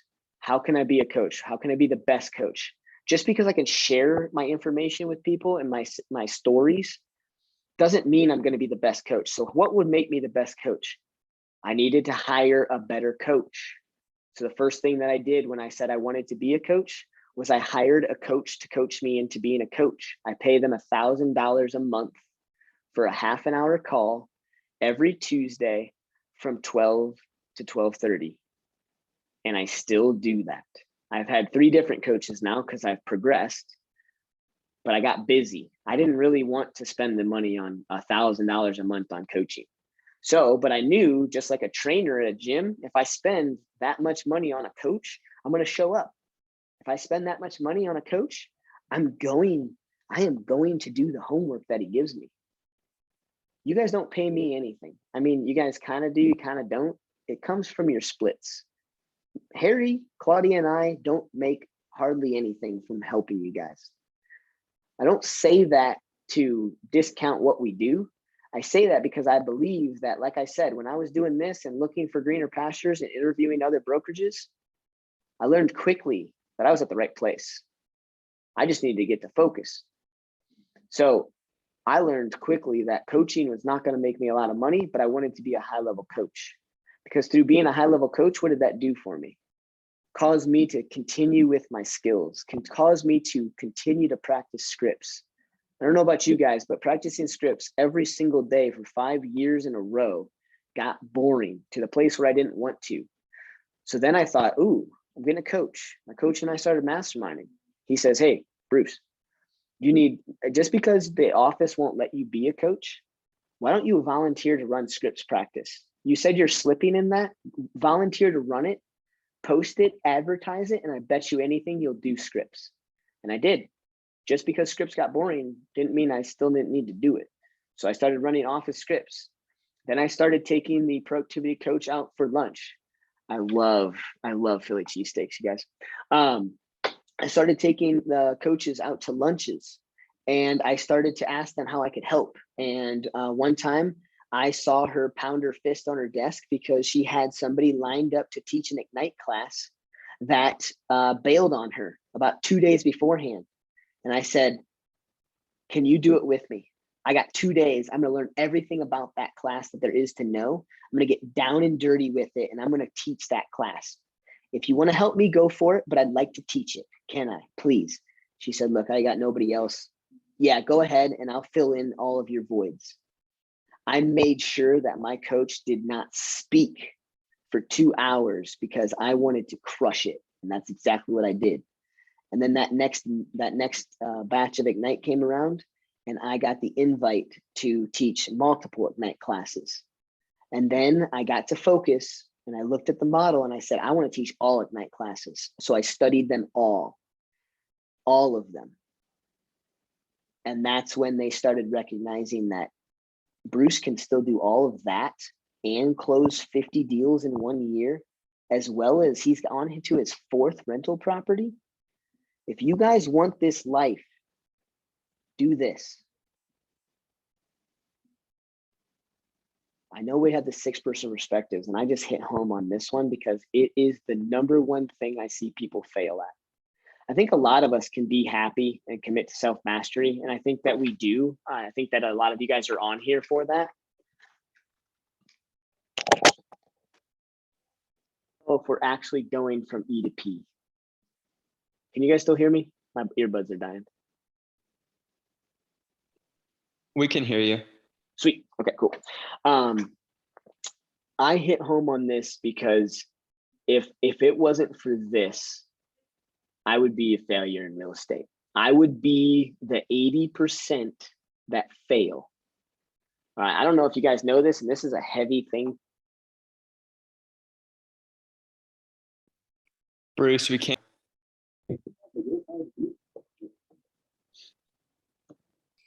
We can't hear you, Bruce. How about now? Okay, we can hear you.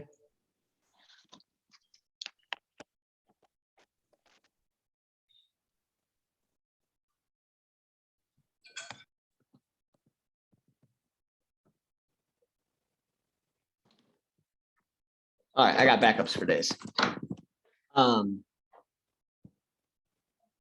This is the #1 thing that made me successful in real estate was I went through this journey, and this journey took me a little while. This journey took me 9 months. So if you're struggling, don't do Bruce. Don't take 9 months. Start today. Set up a call with me. Set up a call with Harry. Set up a call with Claudia. I don't care. The other thing that you guys want to focus on is no one succeeds alone. No one succeeds alone.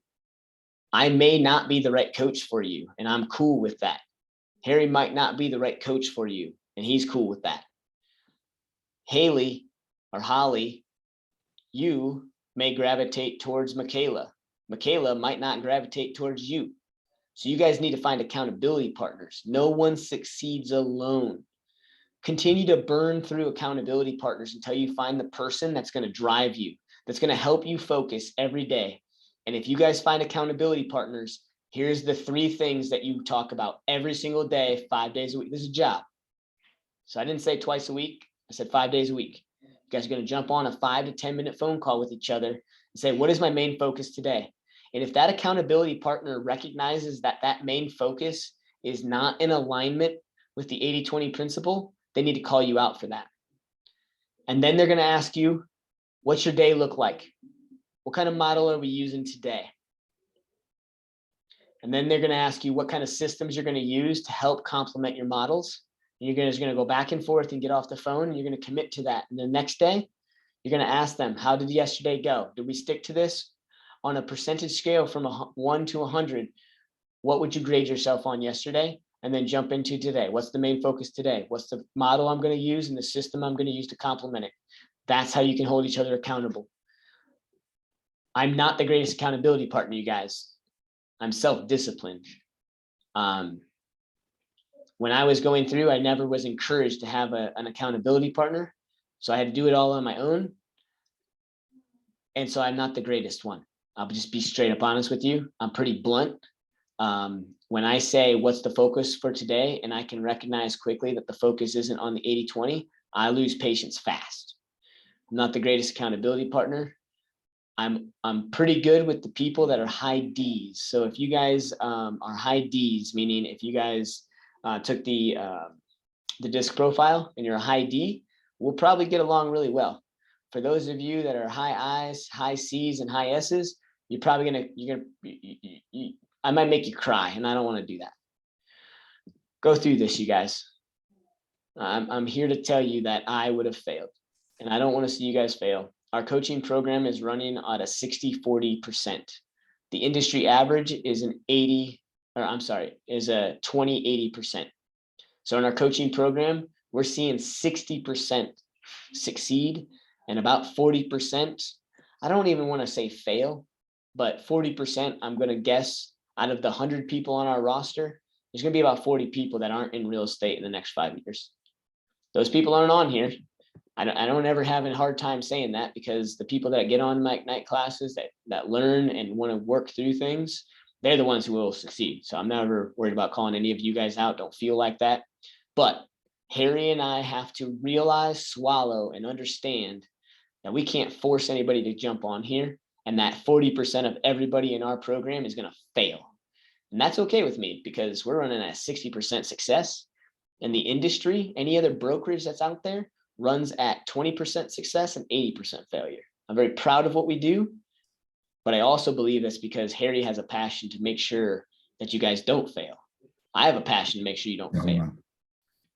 Yeah, so it's funny, I was on the regional call this morning and the average was 10 to 20 from everybody. It was, some had 12, some had 15, 20, but yeah, it's at 80-20. So. Yep. All right, we're gonna move forward here. We're almost done, you guys. I wanted to hit home on the 6-person perspective pretty hard. Being learning based makes it the foundation of your action plan. You guys are in Ignite. That's what you guys are doing right now. This is the quintessential being learning based. I like to show this. Don't just know for knowing's sake, right? Don't just want to know how an appraisal works because you just want to know. That doesn't get you jack crap. Know for doing's sake. If you want to know how an appraiser does their appraisal, it's because you want to better your CMA. So if you want to know what an appraiser does, then go do CMAs and get really good at them. Be learning based for doing's sake, right?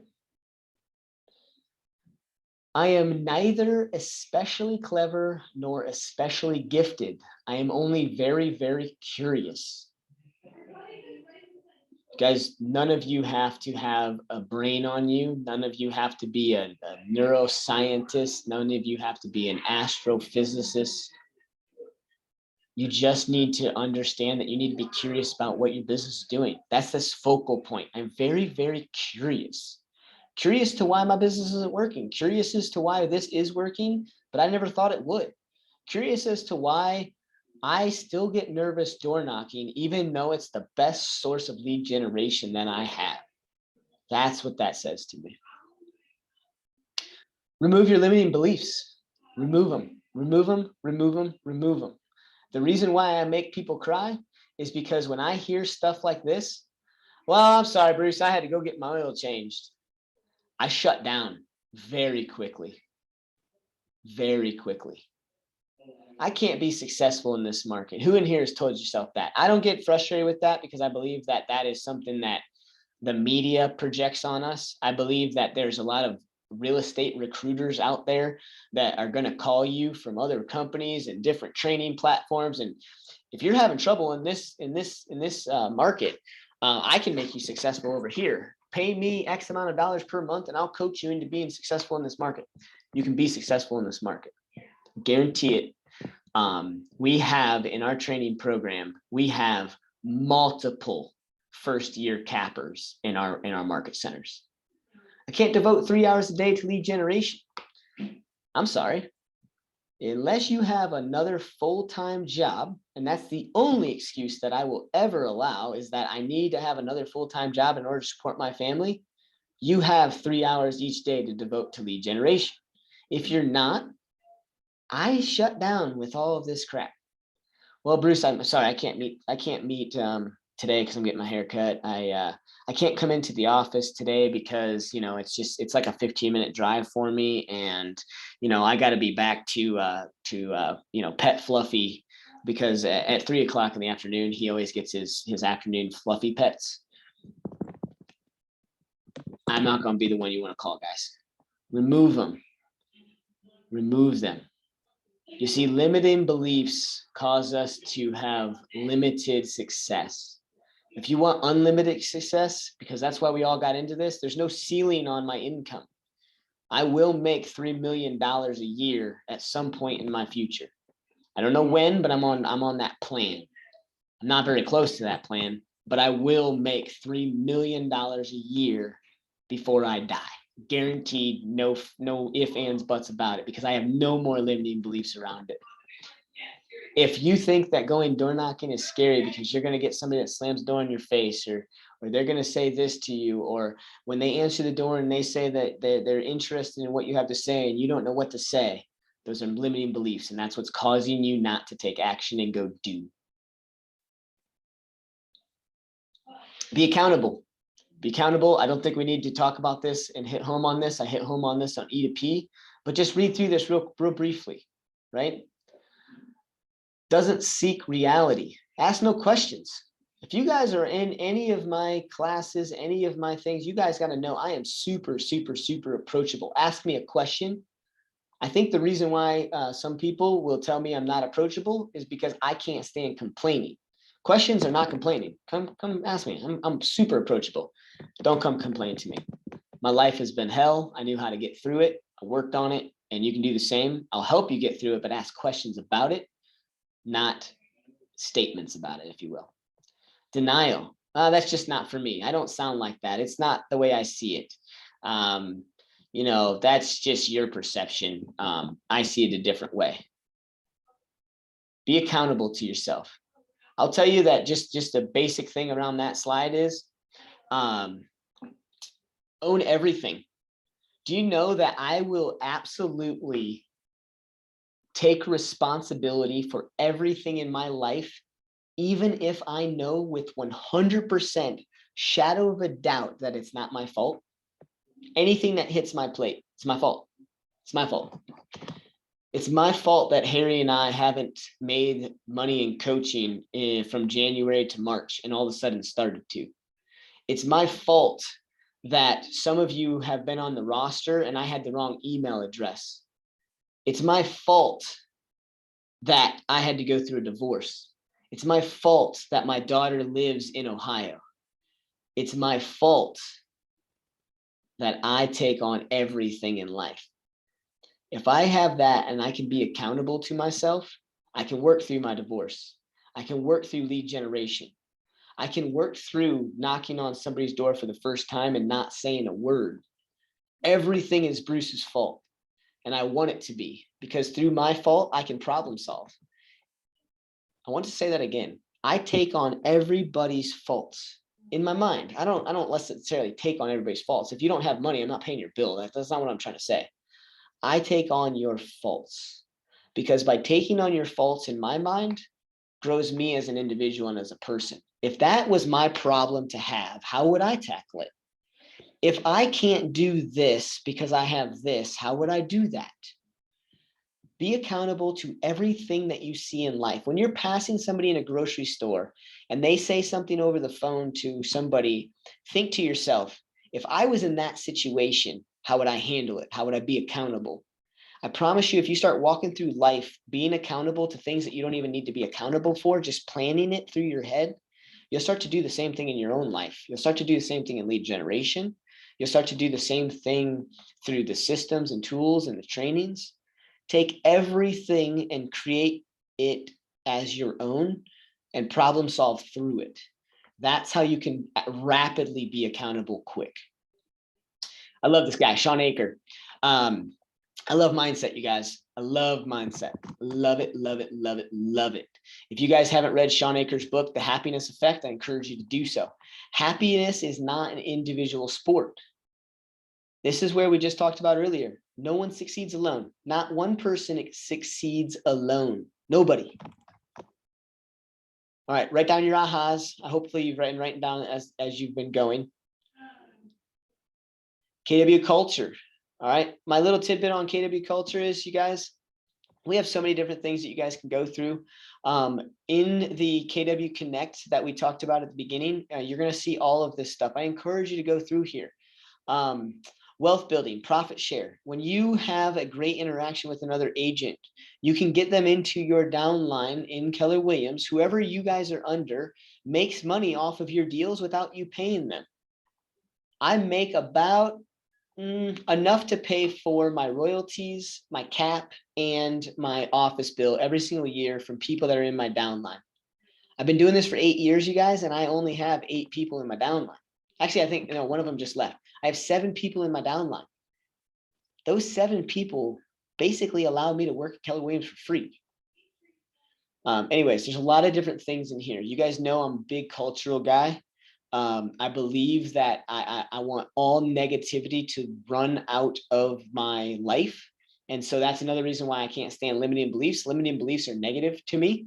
You will see me shut down and pivot because I can't have that in my life, and neither should you. We have culture here. We have people that will pour into you and help you. All you got to do is show up. Yesterday on one of our panels, we had Rod Fishkin on our panel for our team lead, our team meeting. He is a veteran in the industry. He runs one of the most sound businesses I've ever seen. And there was a new agent on stage. His name was Jason Levi. And Jason Levi said that when he goes door knocking and he has a great conversation with somebody, he writes them a handwritten note. And I don't know if you guys saw, but Rod Fishkin wrote that down, and he's going to implement that in his business. It's because we share. Everybody's inclusion. Everybody's included. All right. The only thing that may frustrate some of you guys is you guys are not going to be invited to the top 20% mastermind. And there's a reason for that. It's not because we don't like you. It's because the top 20% mastermind is high level, and those top 20%, they have to, their homework assignment every time after that meeting is to pour into agents who aren't yet in the top 20% to get them there. So there's a method to that madness, and that's part of the culture. MVVP, we go over this every team meeting, so I'm not going to spend a lot of time on it. Mission, vision, values, beliefs, and perspective. Mission, we're going to slide through these guys. Mark goes over these every single team meeting. I'm going to get you guys out of here. Let's talk about some of these. Red Day. Red Day is always in May. This is once a year. We expect you all to devote one day out of your year to donating your time, to volunteering. We'll set it up at the office, and it's a fun day. I loved it. I was at a school this past year. It was pretty cool. I think I saw Jackie at the school that I was at. There's a couple of you guys. One day, KW doesn't ask you to volunteer a day of your out of your month, out of your week. One day a year, Red Day. Usually it's around May 13th. KW Cares. KW Cares is basically a nonprofit organization through KW that you guys can donate money to on your after closings. I don't encourage you guys to do this right away. All right. I truly believe in putting your oxygen mask on first and then somebody else's. And what I mean by that is if you're just getting started, you don't have money. All right. Unless you're closing 10 to 15 homes your first year, I don't believe that you're ready to donate to KW Cares unless you're that type of person. If you want to, go for it. But I don't want anybody in here to feel obligated to donate to it. I started donating to it once I got my business off the ground. KW Cares is an organization that brings in all of this money and then helps agents in any sort of disaster. So one year we had an agent in 2016. She was at our Longmont office. Her house caught fire due to an electrical issue down in Erie. Their insurance company was dicking with them and wouldn't cover the total cost of replacement. It was a nightmare. KW Cares stepped in and paid for them to live at another place for about 6 months. They closed them because the fire burned up everything, and they supplemented the cost difference that the insurance wasn't going to for them to either go buy a new house or rebuild. It's an incredible, incredible organization. And when it hits here, you'll feel it. Hopefully it never hits here. Hopefully you guys don't really have to feel it because it's so sad when one of our agents at our office has to use it. because it's probably a lifetime event. The other thing that KW Cares did last year during the Texas ice storm, I think it was over $1 million was donated from KW Cares to help our agents in those Texas areas get their families back off the ground and running, so that those agents could devote their time, effort, and energy into helping the community. I even think that I heard a story that said KW Cares paid for every single agent's commission that was under contract that fell apart due to that ice storm and the damage done to it. It's incredible. KW Kids Can is very simple. Is very kind of similar to KW Cares. It's not really like it's KW Kids Can. It's basically a series of events that you can send kids to develop them as young adults throughout college, learn how to write a checkbook, all the things that we all want for our school systems. KW Kids Can kind of goes through and does that for different teenagers. Market Center value. I hope you guys are feeling it. I don't really need to go over this too much. We do a lot of different things, you guys. KW is a big believer in God, family, and business, and that's exactly how Gary Keller runs this thing. The amount of money that he pumps out from his business to the communities and to the world is unreal. The amount of money that has been put into this Ignite training platform is absolutely insanity. They hire neurolinguistic programmers to develop how this Ignite class should work. Those people are scientists, doctorate degrees, and he hires them to make sure that training at Keller Williams is above and beyond anything else. Training and coaching, you guys know what we do here. However, there are some things that, again, I don't see a lot of people getting into. KW Connect Live is unreal. So let's pull down this slideshow for a sec. Let's go back to KW Connect, and I will show you guys how to get to KW Connect Live. A little headers up here. So now streaming. So this is KW Connect Live. All right. So this one's called No Surprises: How to Set Realistic Expectations for Your Buyers in This Shift.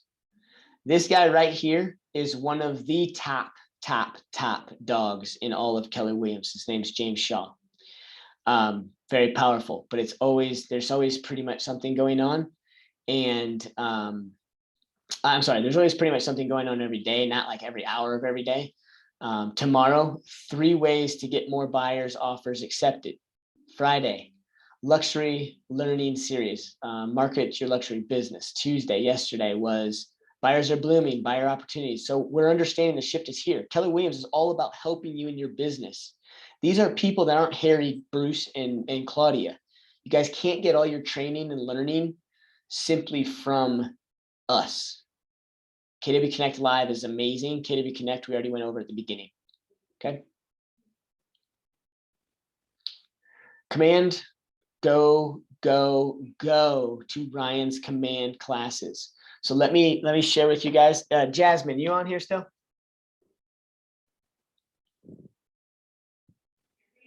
Yeah. Sweet. Jasmine, I failed you yesterday and I apologize. Oh, here it is. How so? Yeah, no, don't worry about it. No, well, okay, this is me being accountable. You guys, I hold myself accountable to everything. I don't care if I fail because I learn from that failure. Jasmine reached out to me yesterday and I spelled your name wrong. See, I failed again. Yeah, whatever.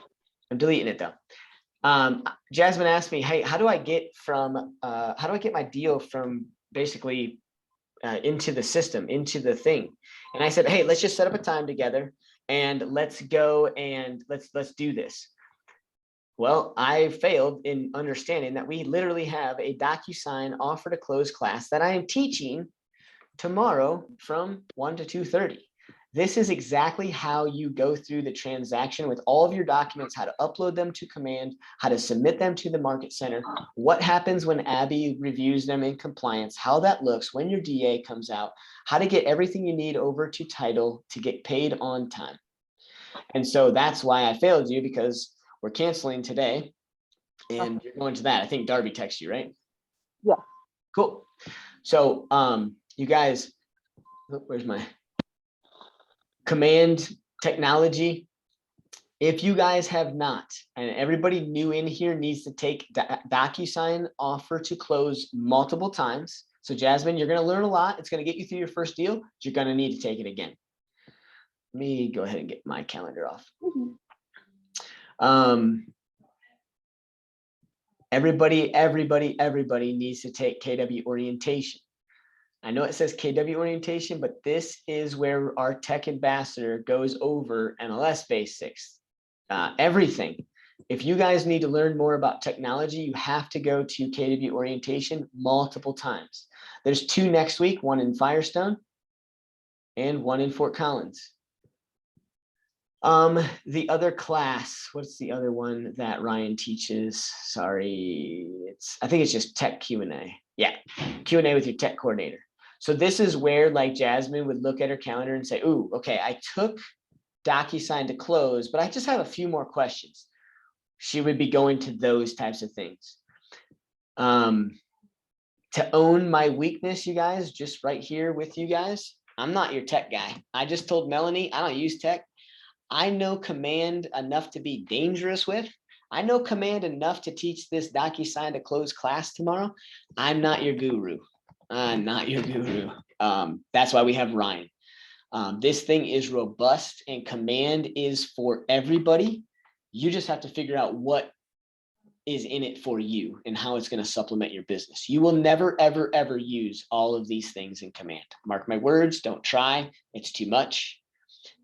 By trying to use every single component in command would be like somebody coming to me and being like, Bruce, all right, for lead generation, I think I'm going to do, instead of just focusing on like 1 or 2 things, I'm going to focus on 9 different lead generation systems. Every day I'm going to do some Facebook marketing. Every day I'm going to talk to my sphere. Every day I'm going to door knock. Every day I'm going to do an open house. Every day I'm going to go to a networking event.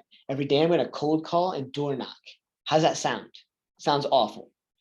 You'll never do it. Okay. You'll be, what do they call that? A jack of all trades, master of none. You better master stuff. Master stuff. You don't want to be a jack of all trades because it means you won't know how to do anything. Don't worry about command. Learn it. Figure out what's going to work for you and move on. The command app, go to your app store, download command. When you use command at a high level, it's going to tell you what tasks are due today, what tasks are coming up, who you haven't called, what are past due things going on. Use the command app coupled with command and you can lead generate on the road. KW app. This app has AI built into it. If you're not sharing this app with potential buyers for them to get off of Zillow, get off of Redfin, get off of Realtor.com and use your app, you're missing the bar. The technology in this, implanted in this, is coupled with the same technology Zillow uses and has on top of it Nextdoor. So it knows how to get very, very micro with different subdivisions to actually grab good comps, to actually show you relevant information. It updates with the MLS every 15 minutes and it talks to your command. Wouldn't you guys want to know when your buyer starts to download their app, you get a notification in your command that says, hey, so-and-so actually downloaded their app, versus saying, hey, you know what, I'm gonna set you up with the MLS, go ahead and take a look at it, ask me if you have any questions. I mean, I still do that, but I want to know when they're looking at homes, and that app does it. Language of real estate, our market centers don't really come out with this too much. We are going to start to, but as the market shifts, these numbers will start to get a little better. This is kind of one of those things where you use at listing appointments. And to be honest with you, because listings have been down so far and buyers don't want to see these numbers, our market center hasn't poured time into doing that, but you'll start to see it once we start to shift, and these numbers will start to be able to be something you use at appointments. Yeah, you guys all know, we do a very good job of onboarding and letting everybody know who's in leadership. Our ALC members are highlighted in both offices. If you guys have any questions around kind of the market center value and what we bring, let me know, but Mark is doing a fantastic job, and so I'm not going to beat a dead horse here. Passive income, we talked about profit share a little bit ago, and I'm going to skip over this slide because we're also going to have profit share classes coming up. Resources, we've talked about a lot of resources. I'll kind of still go through them with you. Some of these things we have in Keller Williams International. Some of these things are not Colorado approved. So it's not like our market center. It's not Keller Williams. It's Colorado state law. So again, I don't kind of focus on a ton of these different things. We have our in-house lender. We have our in-house insurance rep. We have our in-house TC.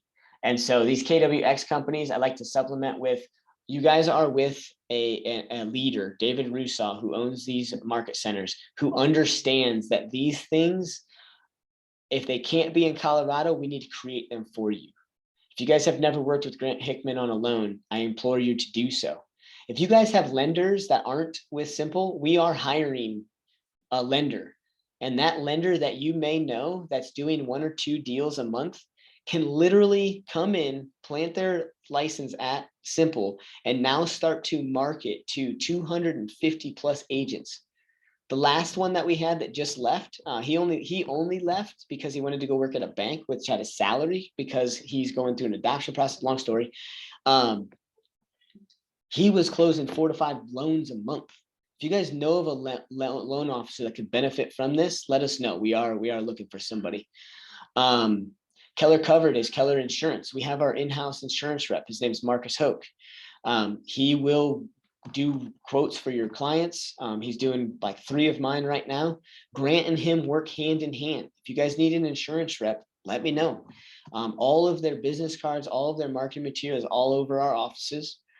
We have those different things that we're not able to have necessarily in Colorado.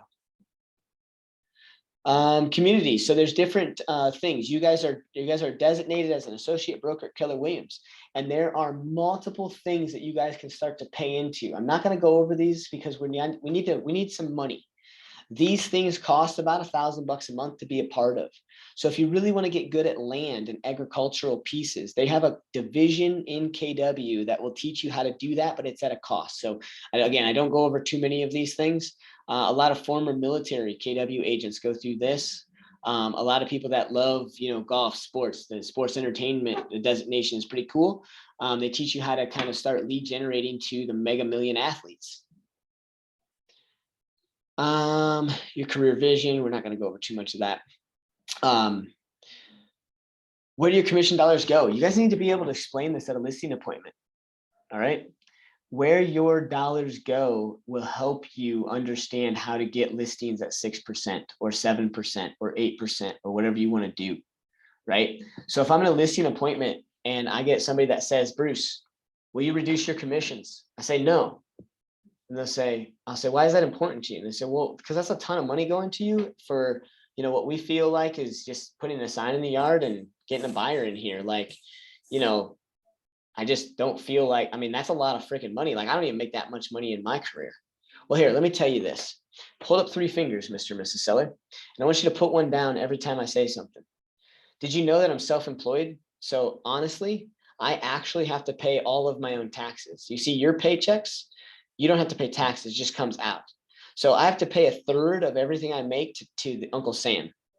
All right. Make sure you don't do this wrong or you'll end up flipping them off. I have to pay 1/3 of what I make to Uncle Sam. All right.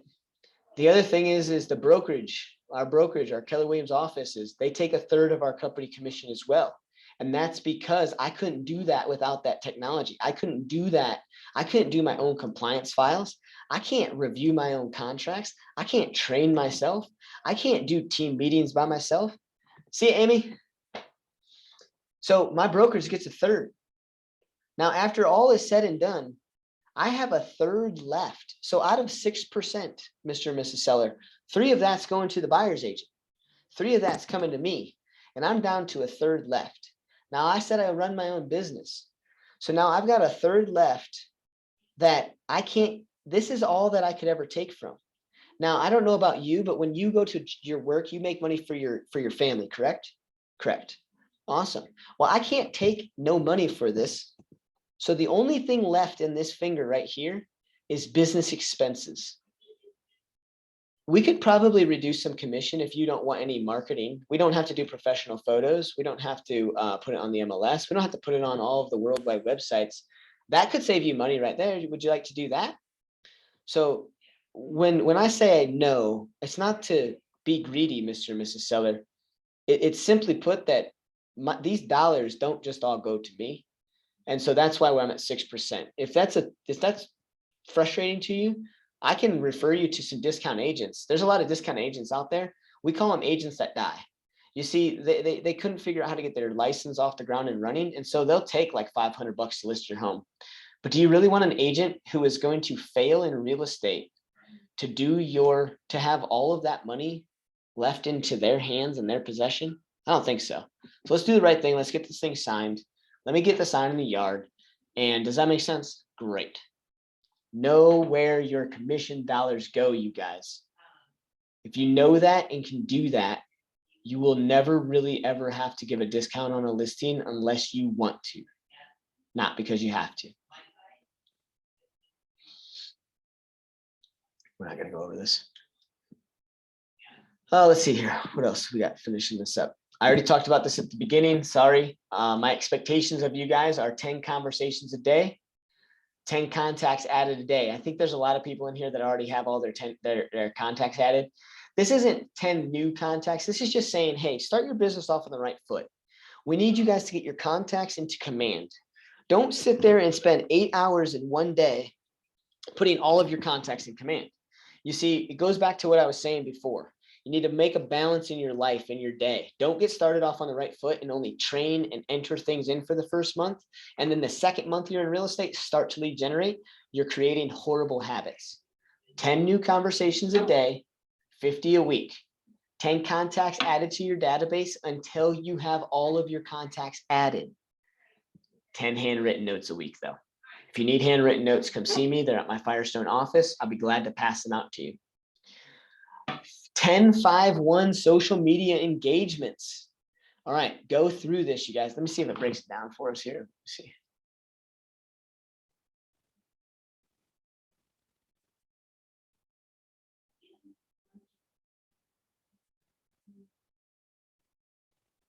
Okay, let me explain the 10-5-1. 10-5-1 social media engagement.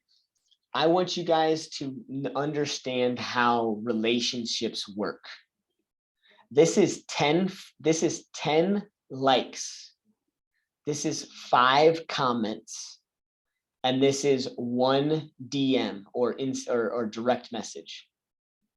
All right. That's on the interactive side of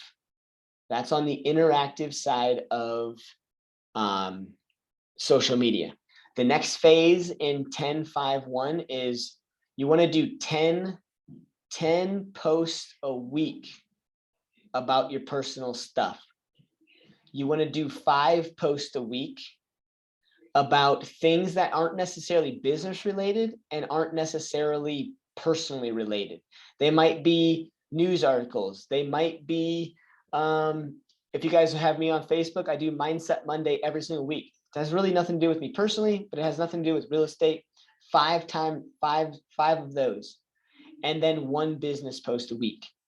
I will tell you and give you some grace. I don't really care if you guys do a 5-5 or a 5-3-1, 5 personal posts, 3 off the wall posts, and 1 business post. You guys got to get it going if you have social media. If you don't, then understand that you might have to do more of this. If you do more of this, I still think you need to do more of this. Make sense? Cool. Do not call. Let me just briefly explain this to you. If you guys see any sort of DNC by a phone number, don't call. Simple fact. If you guys need a conversation with me after this, let me know. Where was the one graph that I need to find? Sphere definition. I have 4 hours worth of sphere training videos. I'm not going to define that for you guys here. That's going to be on your own. You guys are going to have to watch those videos. This is what I want to see. All right. Catch your sphere on the move. Everybody, not everybody, on average, people move 7 to 10 times a year. And from what that means is when they move and they close, they are at the height. They have real estate on top of their mind only for a little bit and then it drops off. And it drops off even more and more and more and more and more until about that halfway point. So when somebody buys a house, they drastically stop thinking about real estate at about that 3-year mark. So if anybody in your database just bought their home maybe 3 to 4 years ago, they're just simply the ones that probably don't really engage with your posts on Facebook. They don't call you back. They don't open your mailers. It's okay, you guys, keep doing it, because as they start to think about moving again, they'll start interacting. That's what those hash marks are. Don't worry about people who don't interact with your sphere. You need to catch your sphere on the move, meaning do everything the same way for everybody in your sphere, because you never know what kind of cycle they're in and when the time is right. Just because you're starting in real estate right now and you have somebody who just moved into their home maybe 2 years ago, they don't have any referrals for you, they're not thinking about it, it's whatever that is, does not mean they won't start engaging down the road. Don't delete them from your database just because they're here or here. Okay. And also don't get your hopes up for people that are here and here thinking that they're going to actually move with you or buy with you or sell with you. They can just do this, and this timeline can be 15 years for that person. But catch your sphere on the move, meaning don't ever, ever, ever write somebody off just because they don't answer your call. If they were your friend at one point in your life, they're seeing you, they understand, you have them on Facebook, let those things go through that way. Forward, let's talk about forward for just a split second. Forward is an acronym that will help you in conversations when you talk to your sphere. One of the biggest things that I got to say about forward is don't put pressure on yourself to get through all four of, Don't put pressure on yourself to get through all 4 of these acronyms in one conversation. Don't ever try and talk to somebody about their family and then what they do for work and then what they do for recreation and then what they do, what they aspire to do in their life. This is multiple conversations. So in your notes, in your command, when you're talking with your database, you need to be putting in notes, right? Here's an example. I was talking to one of my friends the other day. He and his wife and his kiddo are going to Minnesota this summer to go hang out with her parents on a lake in Minnesota for their vacation. They're going to spend 2 weeks there. And it's the first time they've done that since they've had their kid. Recreation. So I put that in my notes, going on a vacation, this time. So then when that quarterly call comes up in June, July, August. So when that quarterly call comes up for me in September and I call that same person, I can look at my notes and say, hey man, Nick, how was Minnesota? I know you guys got back a couple months ago, but I never asked how it was. You guys gotta be using stuff like this and writing in your notes so you have reasons to engage and interact with your database. If you don't have in your notes what somebody else does, ask them, what do you guys do? What do you do for work? Find out if they hate work. They could be potentially amazing at real estate, or somebody else in your database could own a business and they just said, I'm so frustrated with my employees. I can't find anybody good. Hey, I actually have somebody else that is actually thinking about getting out of their job. They're kind of in the similar realm. Could I give them your name and number to see if they might be a good fit for your company? Use this stuff, you guys. Put notes in, but don't put pressure on yourself to grit all of these notes. I don't want you guys to figure out everything there is about their family, everything there is about their job, what they're doing this summer, and what they aspire to do when they retire in one conversation. That's awful. Your database will dread that.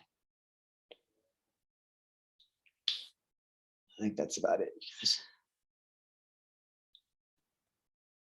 Embrace your job. So we talked about this. This is a job. Now we're going to go and talk about how to embrace it next time. Any questions before I stop this recording? Thank you guys for bearing with me. I know we kind of got started a little late. We also went over a little bit. I get very passionate about this first Ignite session because I can't get you guys to the next step until you understand fully what you first need to be doing. So from here on out, the Ignite classes definitely be cut off around that 2-hour mark. Some of them will be even shorter than that. However, None of this works unless you do your homework this week. So your homework is what? 10 contacts, 10 database adds unless you've already added all of your people in your database. So if you've added everybody to your database, a good goal is 2 a day, or I'm sorry, 2 a week. So door knocking, open houses, grocery stores, acquaintances of acquaintances, barbecues, parties, birthday parties, I don't care. 2 new people a week to your database is a good goal for people that already have all of their database in there. And then 10 handwritten notes, 2 a day. That's it. That's all I'm asking of you guys. 2 handwritten notes a day. For anybody who gets really, really, really lucky, meaning if you come into the office, you see me, and you want handwritten notes, I'm pretty sure I've got about 500 stamps that I'm also happy to give away because I just don't use them anymore. The other thing that you're going to do, just as the last piece of your homework, I want you guys to think about some of that E to P stuff that we talked about, some of the ahas I told you guys to write down. What are you going to start focusing on your business to get you to a model? I don't want you to focus on the model. I want you to focus on your strengths. Your strengths. What can I do in real estate that I can couple with the best parts about me and my personality that's going to make me a rock star in real estate? And I want to hear about that next week. And I want to hear about what you did to go look through that. I learned quickly that I'm an introvert, and one of my strengths is not talking to people. But I'm an introvert and I like what I like. So one of my strengths is talking to people about stuff that I love. I get a lot of leads from my soccer team. I get a lot of leads from my investment group.